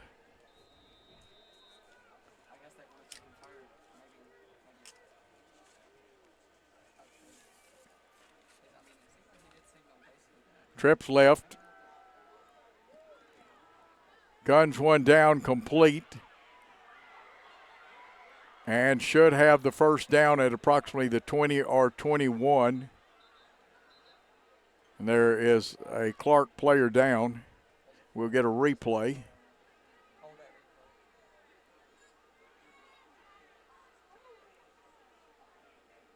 It'll be a first down, though, for Clark Atlanta via the pass.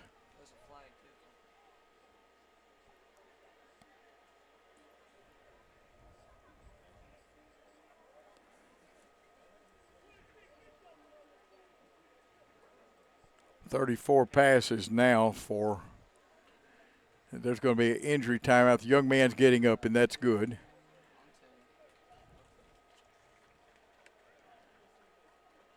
And that was Tolliver getting up. He scored a touchdown. Looks like a face mask penalty going to be assessed against Lane. And that will put it down. It should be first and goal. I think the nose of football touching the 10, which means you cannot get a first down, because that would mean anything that touched the goal line would be. So it'll be first and goal from 10 yards out.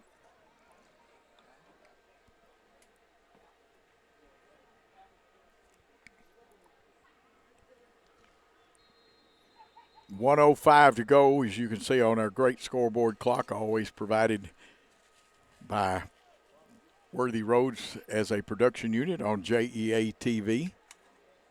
28-24 count going again. It'll be under a minute. Lane holding on to that precarious 4-point lead with not a whole lot of ability to move the football in the second half.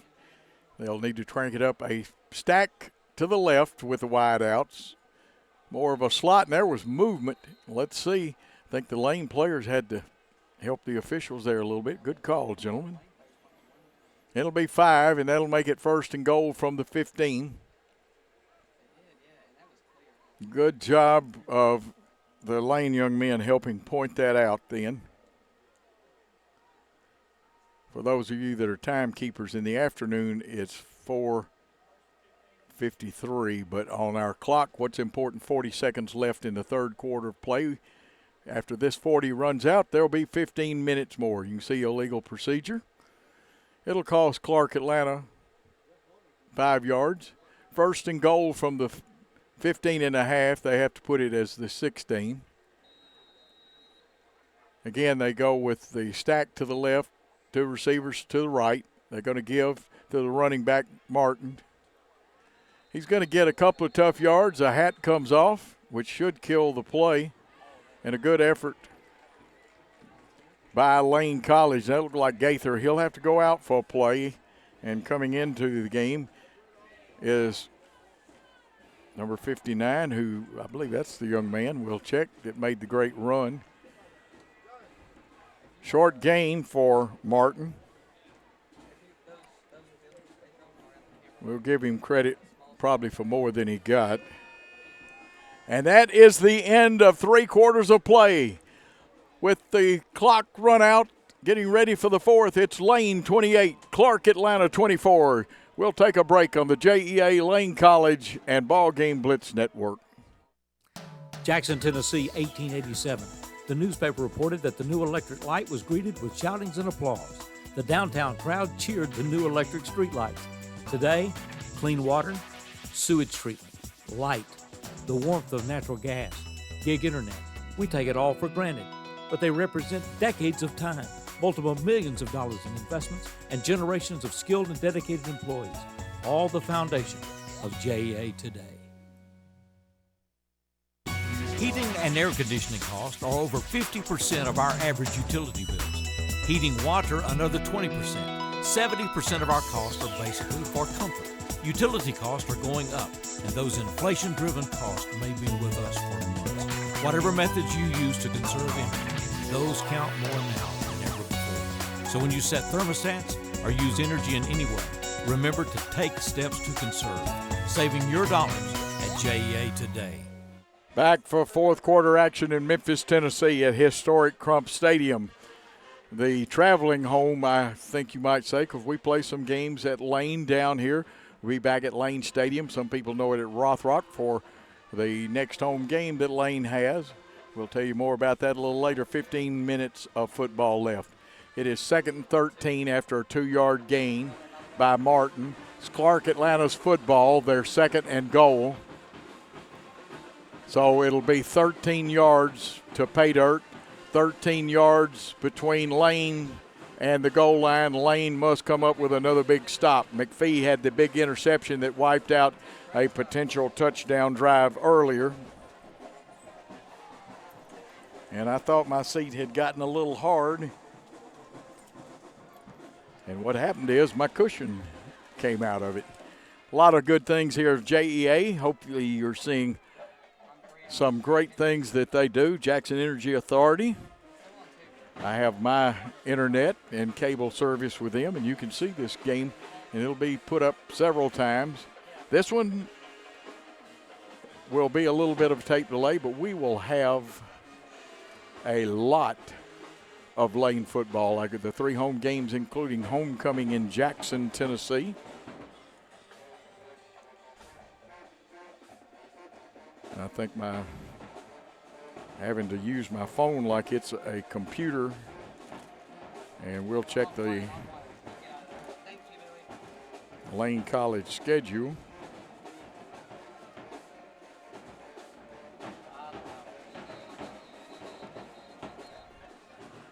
Whistles blow by the officials, ready for the officials to bring the teams out, and they do.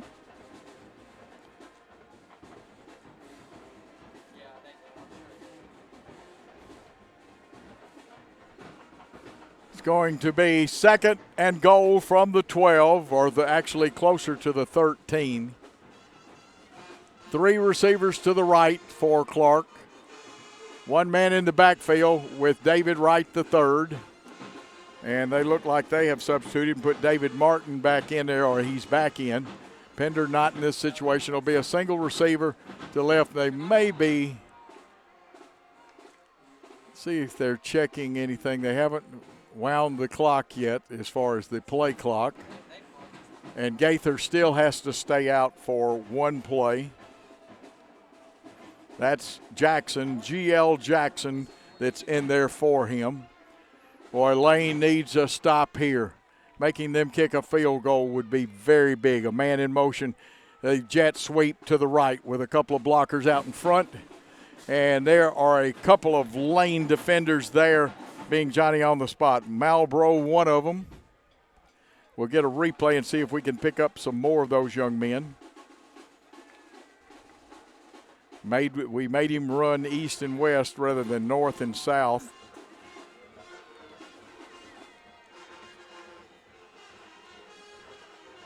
Brings up 3rd and it's got to be 3rd and 13. Now they've changed the spotting, so there could be a first down on this. Amazing, because they had the chain stretched in the wrong place earlier. Check the tape. There's a pass out in the flat, and getting loose is Jamal Jones. You got to hold him up, and I think he's going to be short of a first down.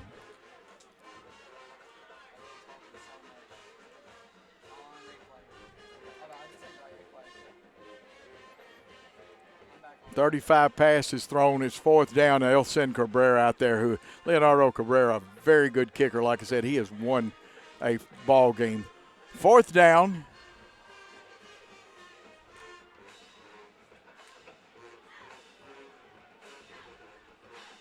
They will plunk the football down at about the 14 with the 10 of the end zone. Makes it a 24-yard attempt. Closer to the left hash mark. The snap. It's down, it's up, it looks good, and the officials say it is. So a 24-yard field goal brings this to a 1-point game, 27-28, and we'll take a timeout on JEA. From time to time, life may throw us a curveball. Even with the best of efforts, maintaining the essentials like utilities can be difficult. With UtiliCare, you can make a donation to help provide utility assistance to families right here in Jackson. Your contribution makes a difference for those families struggling to pay utility bills. Go online to learn more or donate. jaxenergy.com/UtiliCare. My name is Mark Taylor. I'm the owner and president of Master Medical Equipment here in Jackson, Tennessee. As we've grown, our bandwidth needs have grown too. With E+ broadband, it's allowed us to do more things at once. So even though we're located here in West Tennessee, we have customers both out of the state, nationwide, and internationally that we use E+ broadband to communicate with. Email, online chat, telephone, however they prefer to communicate with us. And E+ broadband allows us to do that.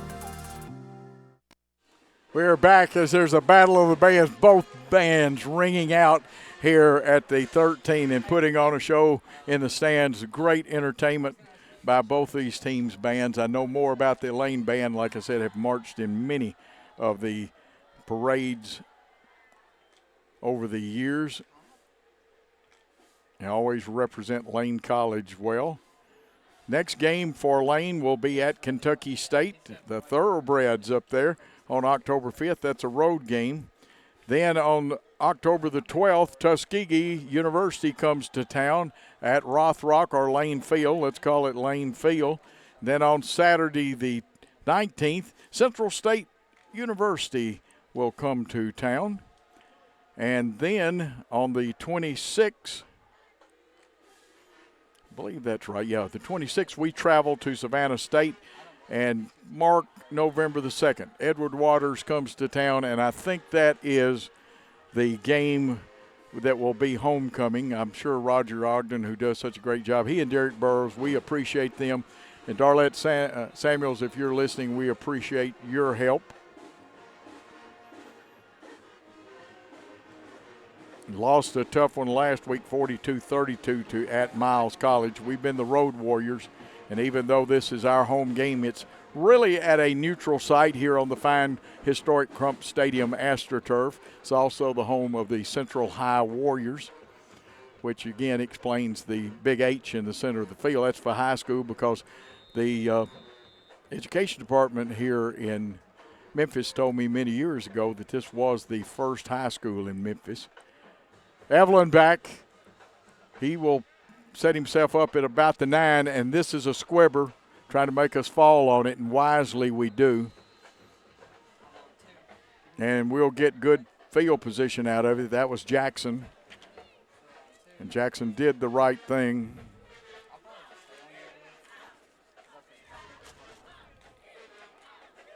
So the Dragons need to get something going right here at their own 35-yard line. Best field position start in this half was their own 48. I see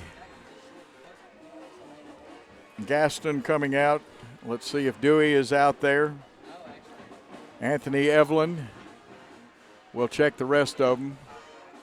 There'll be an H-back, 2 wideouts to the right, a single wideout to the left here. That looks like Pitts. Clark's bringing 4 and trying to plug those holes. Dewey makes a hole after bending it back, gets down across the 40, and a nice run for a pickup of about 6 yards, and that was an important 6 yards right there too. Brings him unofficially to a total of 99. And again, we apologize, but there was no Wi-Fi for the stat crew, and they're having to hand paper it, and they're not in the booth with us. And we're doing a one-man operation with no color man, so it's kind of tough on the stats. One receiver now to the right. They're going to try it again. It won't be a first down, but it'll be a positive yardage by Kalen Dewey. You'll get to see a replay of that one if the Lane does. But Lane gets up to that line of scrimmage very quickly.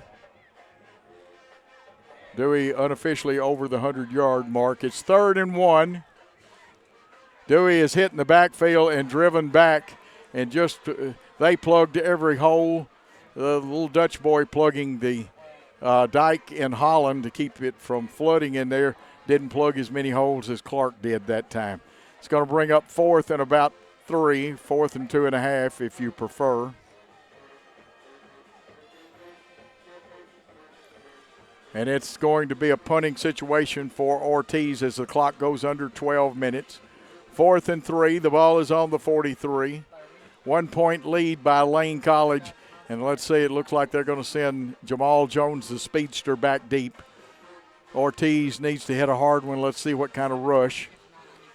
I think they'll rush hard off of one side. There could be an outside rush off of this side. Those 3 blockers are going to have important because Clark got a great rush the last 2 times, and now they're bringing it hard from the left side of their defense. It's going to be a snap, and it's going to be short. And that time we tried to run the football, catch them off guard. And anytime you see a lot of finger pointing by the defense, it's not ugly finger pointing. They're saying looks like a snap to one of the up backs. So Lane with their back against the wall again now. So they snapped it to one of the up men. You really got to sell it that you're punting hard, and I'm not sure that Clark Atlanta bought it. That means they're going to bring David Wright, the 3rd back, out there. Looks like Pender's back in. They'll go trips right with 3 receivers over here. Press coverage on the furthest outside one. It's passing all the way here on this one, no doubt about it. Catch is made. That catch made by Harris. It'll be a 1st down by the pass. So they're moving the football. Unofficially 12 first downs, and again, we apologize for not having the official stats. They're going to try Pender this time up the middle. Brown is in there. Also, he got some help that time. Shaw was in there. We're going to get to see a replay if everybody's speeding up, so we'll get a short replay here, and we'll be back to live action. Watch the help. There was a young man on the bottom of the pile, too, that deserves credit. 2nd down. Approximately 8 to go. It's a long 8. Trips right. Sprint out. They've got Tolliver, and Tolliver, that was like a vampire bites you in the neck. The hit right there, and if they would not tug on his jersey, I'll tell you who it was that made the hit for Lane College. And we'll have to check. That was Adrian Huey. What a hit. He looked like an unlicensed chiropractor making that hit. I used to have a guy I worked with called it, he bit him like a vampire. Well, he didn't bite him. He just tackled him nice and hard. Loss of about 3, maybe 4.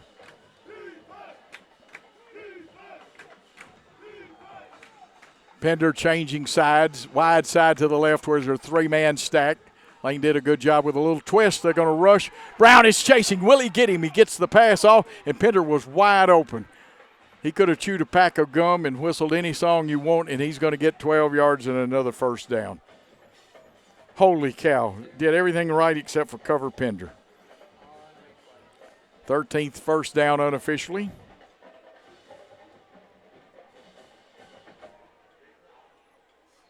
.38 passes already in the contest for David Wright. Fresh legs coming in. We'll get the young man checked in a minute. Pistol formation. They're going to run the little screen pass to the left. He slips, but we had good coverage coming. Going to be a pickup of 4, maybe 5 yards.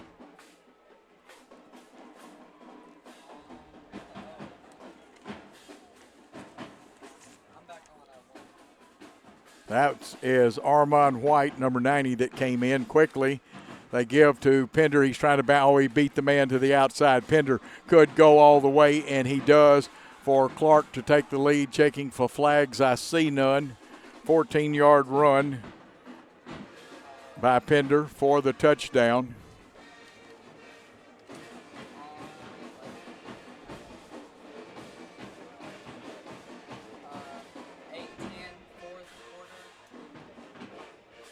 $14 yards at the 8-10 mark in the fourth quarter. We'll see what the count comes out. Cabrera, I'm sure, will come on, or will they go for two? They may go for two. And I think that's what's going to happen. I don't have my offensive coordinator's chart out that tells you if you lead by, say, 6 or 5, and I think it says go for 2, and that's what Clark Atlanta is going to do. And their coach is a new head coach there this year.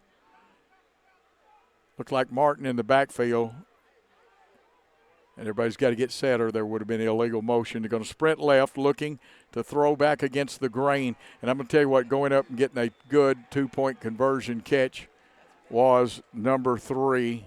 That's Harris. And we'll get a replay on that one. You'll see a fine pitch and catch. Score has gone to 35-28. Clark Atlanta is ahead. Let's take a timeout on JEA. Say it and see it with voice control. Find your favorites faster across live, recorded, and streaming TV. Movies, shows, news, sports, music are just a voice command away. Show me action movies. Just for kids. Every result personalized based on viewing habits and time of day. Say it, watch it. It's that easy with the power of voice control.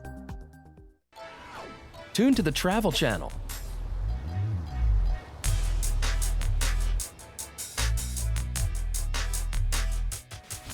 Say it, watch it. It's that easy with the power of voice control. Set up OnePass for the Warriors.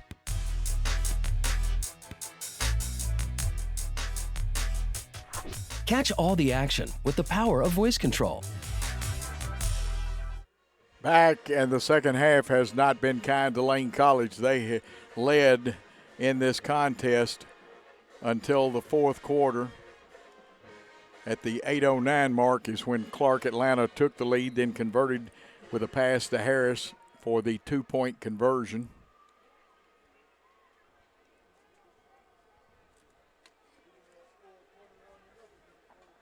Wilson is coming out, and he's going to be deep. They have moved. Let's see if Clark Atlanta spots that they have moved Evelyn up to about the 15 in case they kick short. Now, Wilson's got good speed back there. Let's see where they're now. It's going to depend on, because they looked over to the bench to see. They'll find out what direction, where they want to kick it. I think they already had an idea coming out there how they were going to kick it. This time he tries to put the foot in it, keep it away from Anthony, and this will be Wilson trying the left side. He gets to the 20. There he's caught and driven back. About 3 men for Clark Atlanta got him. We'll see a replay on that.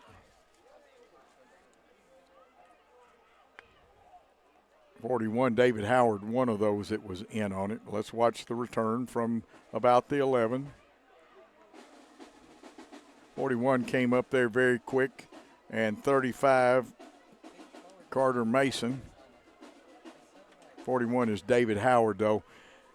The pressure is on the Lane offense. The rain comes in, which doesn't help us any at all, even though this is an AstroTurf field. The ball is on the 20, and it is raining pretty good right now. Passing play. Gaston looks, has to sprint to his right, being pursued. May pull it down, and he's going to throw it out of bounds in the general vicinity of one of our guys.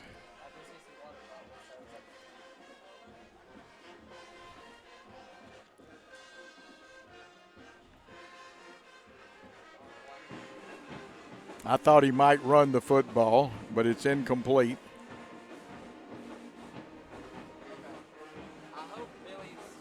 Well, they did mark off yardage, so they evidently got him for grounding, but I thought he was outside unless we held. I was not watching. This one's longer than the penalty, so a penalty puts it back while I was trying to. It'll still be first down. We'll take the incompletion off of the stats, but it's going to be 2nd and 20. We'll have the ball snapped to us at the 5-yard line. Hard 5-man rush give that time to Dewey. He'll get some of it back, but not what we needed, and that'll bring up 2nd down. Unofficially has 104 yards. Kenny coming in. Dewey limping off the field. Pitts down here to the bottom. 16 is Barbarian. Back to pass, and we've got a change in quarterback. Running it and getting some yards, about 5. We'll check our depth chart. I just picked up on the change. That's Nigel Johnson.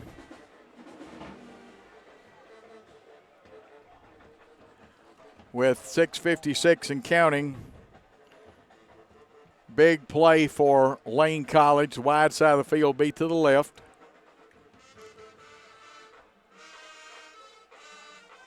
Well, they brought it back again.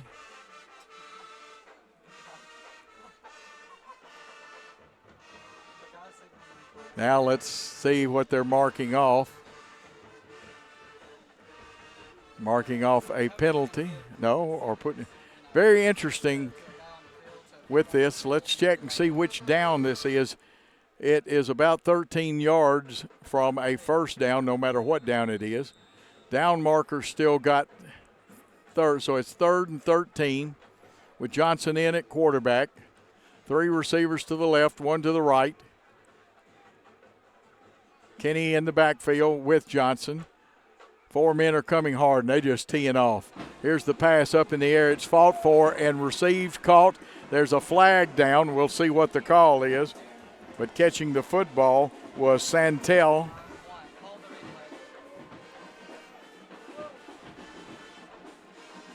Are they going to call pushing off on our receiver, offensive pass interference?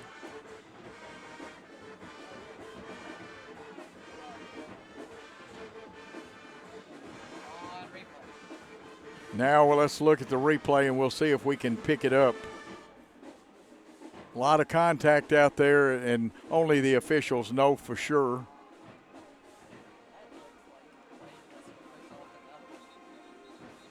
They moved the stakes again.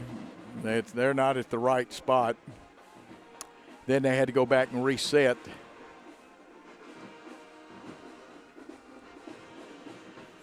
But you saw the flag come out, and now conference is trying to decipher and get a feel for what really happened. Now they get the stake back close to right. Lane's going to lose about a quarter of a yard, maybe a half yard. Now let's see if there's a mark off for an offensive foul, meaning Lane College committed a foul, and they did.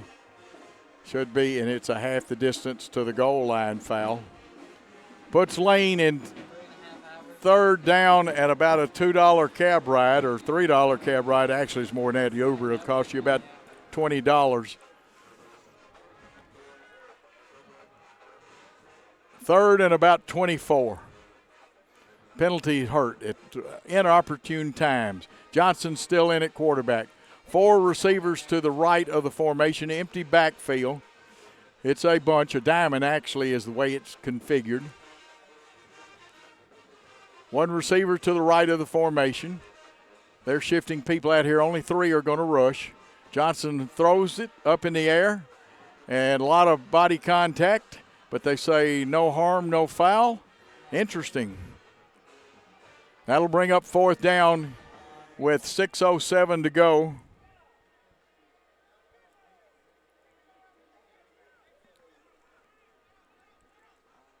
And out of the shadow of his own goal line, punting will be Ortiz.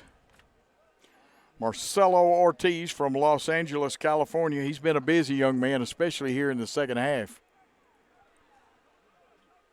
Lane's got to punt it, hold him, get the football back with enough time to score, and then there will be an all-important kick for 1 point or 2 if they can get that score. High end-over-end punt, not deep. It'll hit about the 44. It bounces straight up in the air. It'll get a slight roll towards the 50. Now a good roll back to about the 48-yard line of Clark, Atlanta. Ortiz got it up high where there was no return. And it's at the Clark, Atlanta 48. 6 minutes even in this contest.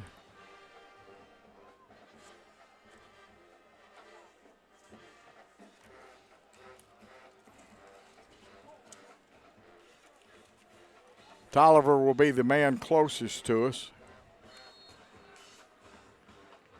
Clark, Atlanta leads by 7. Lane got to play some serious defense now. They go with 3 down linemen, 2 stand-up defensive ends. They fake it, they flush right, but he's got a receiver that just basically posted up about the 42-yard line and gets down to about the 38. We'll get a replay on that one. It's a first down.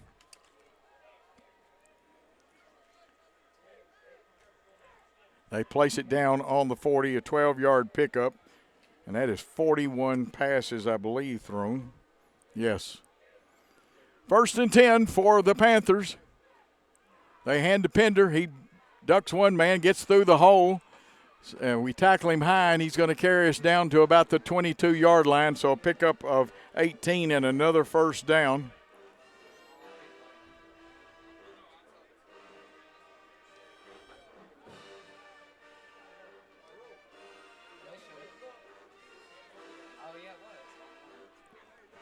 Unofficially about 80 yards for Pender, and he may be a yard or 2 short because, again, I was expecting stats from the stat crew. And they have their Wi-Fi failed them tonight. Young in the slot, or that's Jones actually. Jones and Tolliver to this side, a slot to the left side of the formation. Pender, the only man in the backfield, as we're under 4 minutes, as you can see on our clock. 3 steps out to Jones, who's got good speed. And he gets across the 20, it looks like, and they'll place it down probably about the 18. Looks like a pickup of about 6. Wright using the short drop. Jones has the speed at any time. He could take it all the way. It's going to bring up 3rd down.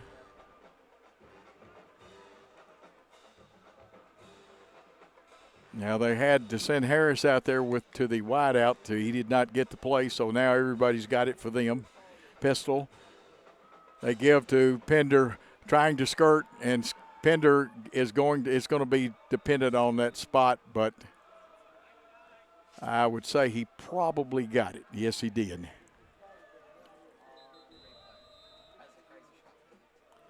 Unofficially, he's got 85 yards, but that's the 16th first down, and that clock is going to be wound and running in just a minute. There's a timeout been called. We'll take a timeout with Clark, Atlanta leading Lane College Dragons 35-28. We'll be back on the JEA network. What is Plume? Plume spreads Wi-Fi across your entire home. Pods plug straight into the wall. No messy cables. They spread the internet from your existing modem to every corner of your home at full speed. Plume doesn't just make your Wi-Fi faster. It intelligently adapts to your environment and manages your Wi-Fi 24/7 based on insights like the number and types of devices you have connected. Plume. Worry-free Wi-Fi. What is Plume? Plume spreads Wi-Fi across your entire home. Plume is up and running right away. From now on, your Plume membership is there to ensure your network is always at peak performance. It keeps your network up to date and optimized. You'll also get perks like parental controls, full visibility into speed and performance, and simple and secure guest access. With your membership comes superb customer support and service. Plume, worry-free Wi-Fi. First and 10 at the 13, wide side of the field for the Panthers to the right. They go short side with the slot. They're going to give to Pender. He bounces it outside. He gets a couple of tough yards. Lane over there quickly, but we got to have stops, got to hold them here. And if they go for a field goal, we'd almost have to block it. And that is 26 for us. McPhee, who's played a game, has an interception. McPhee with a nice tackle. Pickup of 3, it looks like, or 2.5 really. 88 yards unofficially on 10 carries for Pender. Slot right, single receiver to the left.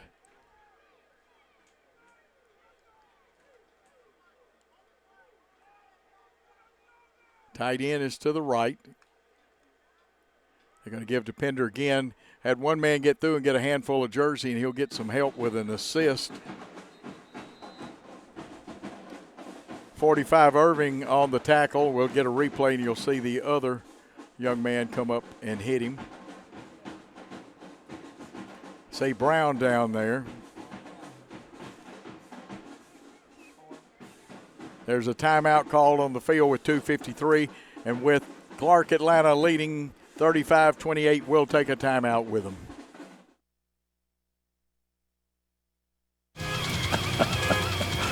Oh, you're not going to believe this. What's going on? The neighbors got hacked again. Weird. We never get hacked. Nope. No, we don't. Smart devices make our lives better, but they're also susceptible to hackers. That's why Plume helps identify when a device is acting strange. You mean like talking to itself for no reason? I'm talking to the audience.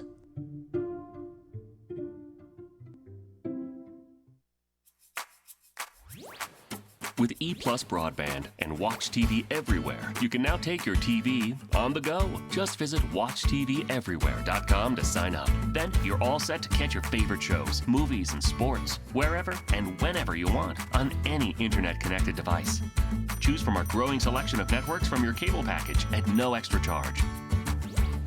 Visit WatchTVEverywhere.com to learn more. It's easy to sign up for E+ broadband's TV Everywhere.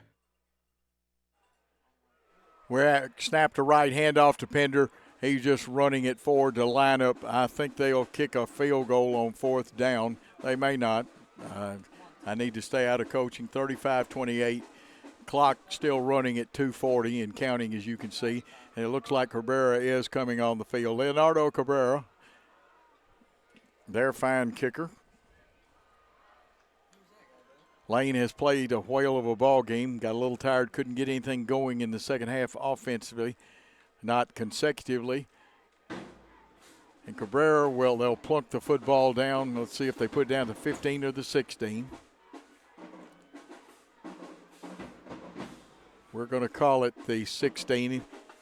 That'll make it, or actually it's the 16. That'll make it a 26-yard attempt. It looks good. Let's see, though, and it is good. I thought it did. And so from 26 yards, Cabrera gives them a little cushion to their lead here in the 4th quarter.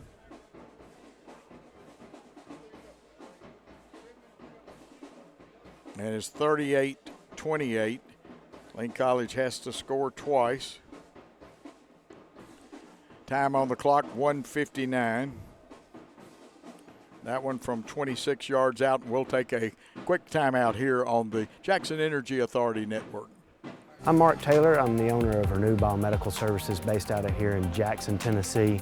We're a provider of biomedical services for medical professionals. At Renew Biomedical, our use of telecom is of utmost importance. We have to reach our customers in a timely fashion so we can diagnose and service their equipment needs. So E+ broadband allows Renew Biomedical to connect effectively with our customers in whichever way they choose, via email, phone, Skype, teleconferencing, and any way you can imagine. I'm Dr. Keith H. Taylor, owner and CEO of the Mid-South Dental Implant and Oral Surgery Center, where we specialize in dental implants and full mouth rehab for patients that have congenital defects, special needs community, and as well as the elderly.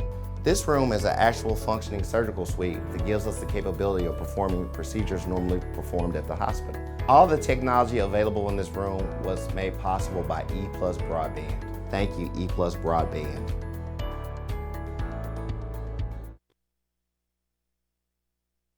We are back as the wheels are turning. The officials are conferring.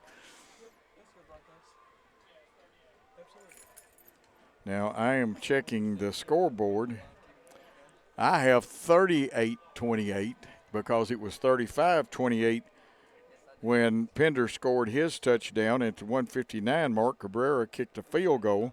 That should make it 38 now. They adjust the scoreboard. Less than 2 minutes. You see it on our clock here on your screen, here on JEA and the ball game Blitz, Lane College football. Lane is behind by 10. They've got a minute and 59 to put a touchdown in the end zone and then get a field goal, or they could put a touchdown, go for 2, and a field goal would win it with 11 points. But you got to have 2 scores is the bottom line. We'll see how they deploy our runners. Our kick return people. Looks like 5, Wilson.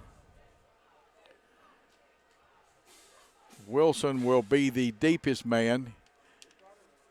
In front of him by about 10 to 12 yards, about 10 now. Probably is Evelyn. I can't see the number, but let's see where they try to kick it away. They get signaled in once they get out there and get a look at how we're returning. This one's the line drive. They want an up man to pick it up, and it's going to be picked up. And it took so long, but a nice juke getting by people and running out of bounds is Wilson. And the young man did a good job to get some nice yardage out of it and still get the clock stopped. Take a look at the replay, and you'll see him look like the Artful Dodger down there. And all they're trying to do is keep that ball away from Evelyn. Watch the cut there. That's one of those cuts where you stop on a dime and leave 9 cents change. Football will be in play somewhere around the 23 if we can get the. And we'll say the 23. Important drive here, got to score quickly.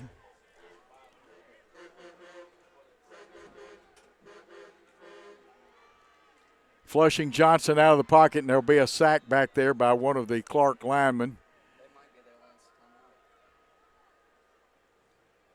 And kind of limping as he gets up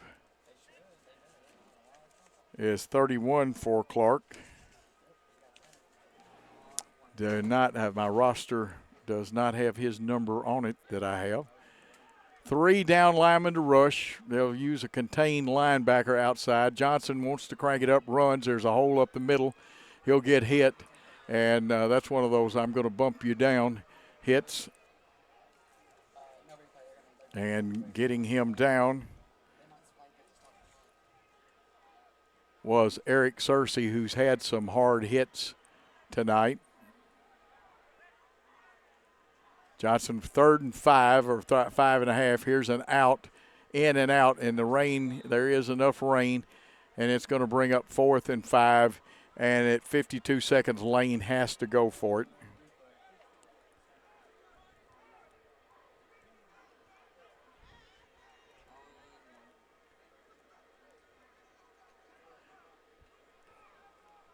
Well, the down marker says 3rd and 5, so let's see what they do with it. They're turning it. They may be adjusting it. Possession down here for Lane College. Johnson at quarterback. Throws it, and he's got Anthony Evelyn and a great pitch and catch.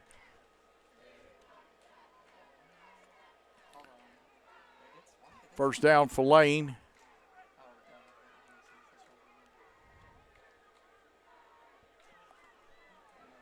Ball overthrown. It would have been out of bounds anyway, intended for Pitts. Carl Pitts pinned up against that sideline. 1 for 4 throwing for Johnson. Got to move those stakes. You only got 37 seconds left in this contest. Got to score quick, come back onside kick, and score again. 2 men in the backfield one with Johnson. He's the second. Treps right. Gets 3-man rush. Those outside linebackers, though, look hungry for Clark. Delayed rush and watch. In and out of the hands of the receiver, Santel over the middle, stopping the clock with 33 seconds. 2nd and 10.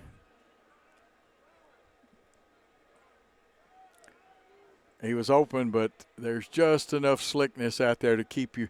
Got to really almost use the bread basket and the hands together to pull things and catch them in. See Wilson wide to this side. Young man got speed, and they're backing off of him. They're playing too deep with their prevent defense. They're going to rush 3 hard. The outside linebackers are going to watch the flats and stuff. Johnson flushed out of the pocket. He's got to run with it. He will lean forward, get down, and get a first down and into their territory. The trouble is the clock is still running. We've only got 1 timeout left. Let's see what we do with it. You can spike it very quickly. Clock running now with 20 seconds. We're going to run the play and not spike it and stop it. It was a first down. Johnson dumps it out here, hits the shoulder pads. It's not a fumble. It's an incomplete pass.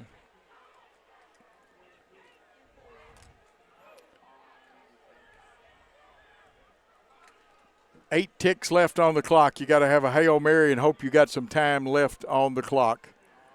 Or either somebody's got to do some razzle-dazzle, hip-turning, hip-churning movement and score.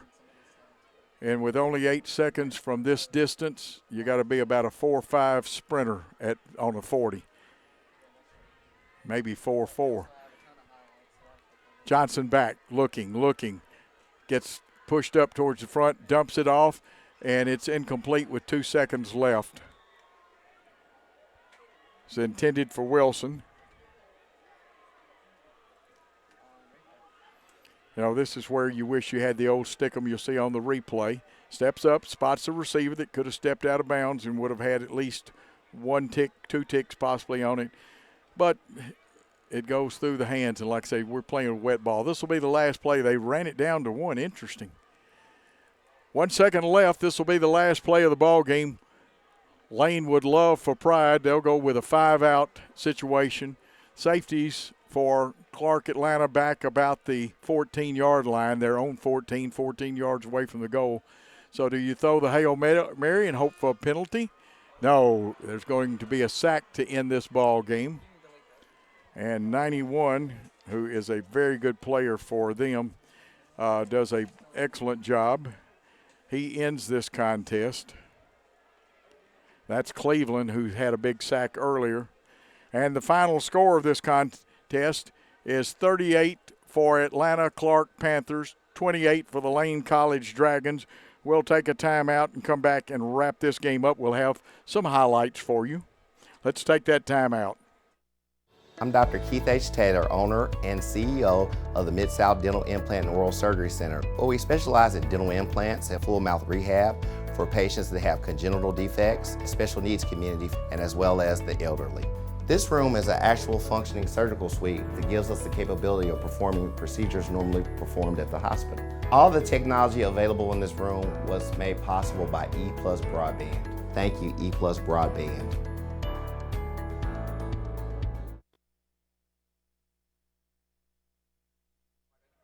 Tell you what we're going to do. I'm going to try to get a few unofficial stats together. You see the good sportsmanship by the young men out there. Our great replay operator, Adriana, is going to, and she's going to give you a little storybook picture than individual. It'll run from one to the next on the highlights, and we'll silence ourselves and let you see the highlights of this game between Clark Atlanta and Lane, which Clark has won. But here's the highlights.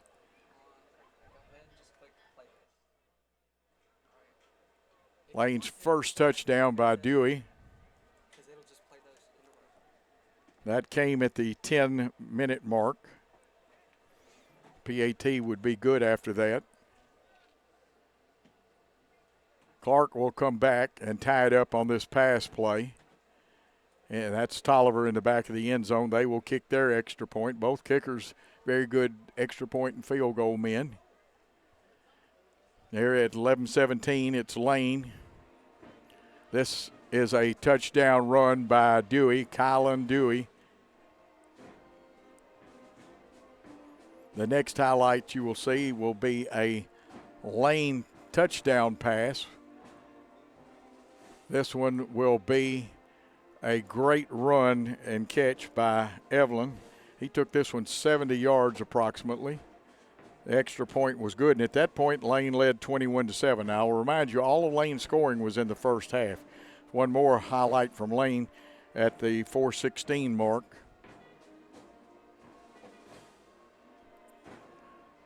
This will be the kickoff return of 84 yards. This is Jamal Jones for Clark.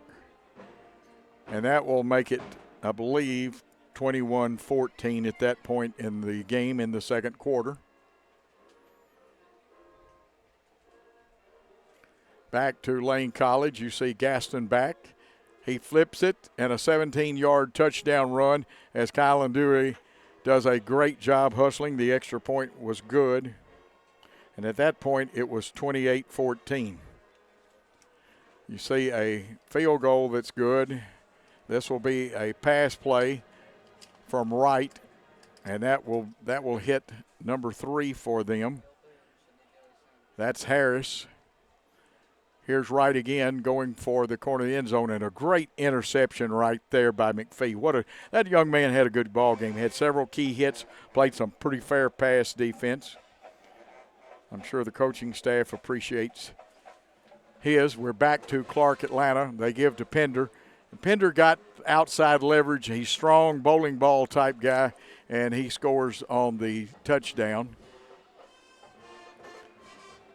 And then I believe we are coming up. This one is a catch in the back of the end zone. That's Harris. And that is the end of our replay. I believe that was the good 2-point conversion replay. What a job by our crew they have done. I would give you more stats in the following weeks of home games that JEA and Worthy Road Studios and the BallGame Blitz will do for Lane College. I won't trust the Wi-Fi and internet. It was not our fault. This was Wi-Fi in Memphis. It was the Stat Crew's Wi-Fi, and we had a smaller booth to operate out of, and with our great replay equipment and things like that, we didn't have enough room for me to get one of my stat sheets out and keep a good stat line on this. Lane College, in losing today, still has one victory, but their team fought hard, and I hope and pray that the Lane College faithful, they fall to 1-3 overall, 1-2 in the conference. Hopefully you will still pat these young men on the back. They gave you a great first half. Couldn't get some things, and a lot of passes slid through some hands and stuff, and you can't blame him. But anytime there's moisture, and we played a dry first half in parts of the third quarter, and then it started just enough rain to make a mess, or some people like to say a loblolly. Clark Atlanta remains undefeated at 4-0-1, I believe. They are now 2-0 in the SIAC conference. I want to thank Athletic Director Derek Burrows, Assistant Athletic Director and all-around good guy Roger Ogden. I want to thank Darlette Samuels, Miss Darlette, we appreciate the help you gave us. And we want to thank the administration of both schools, the presidents and vice presidents and all the administration from both schools. Thank both teams for putting on a very good football game. And, of course, we want to thank JEA for helping bring you this. And you can see some of the great participants today. Our executive producer is Paul Schultze. It's directed by my good buddy, my man on Friday nights, Christopher Reasons, who is one of the best in the world. Play-by-play announcer is Coach Joe Holloway. We'll mention him again in a minute. But the cameras were Paul Schultze and Billy Boland II. Billy gave you some good field level shots. He has worked hard, and of course, we appreciate our outstanding replay operator, Adriana Boland, and we will remind you that any rebroadcast, retransmission, or further use of this contest without the express written consent of Jackson Utility Division and Worthy Road Studios and Lane College is strictly prohibited. You must get a written permission because these broadcasts are in a position where the FCC would step in. So any rebroadcast, retransmission, or further use of this contest without the express written consent of BallGame, Blitz, Worthy Road Studios, and especially the Jackson Energy Authority is prohibited. For all of a great crew, for Lane College and their coaches, administrators, and for the Clark Atlanta team, it's time to say thanks for your time this time till next time. Good day, all. The award-winning BallGame Blitz Sports Network from Worthy Road Studios. Over 1 million views in 2023. We're where you need to advertise. Subscribe to our YouTube channel and join over 4,700 subscribers watching local sports. The Jackson Rockabillys, Union University, South Gibson County, USJ, and TCA. Multi-camera broadcasts, slow motion instant replay, on-screen scoreboard and graphics, and professional announcers. Thanks to our sponsors who make it all possible. The BallGame Blitz Sports Network from Worthy Road Studios. The premier sports broadcast network in West Tennessee.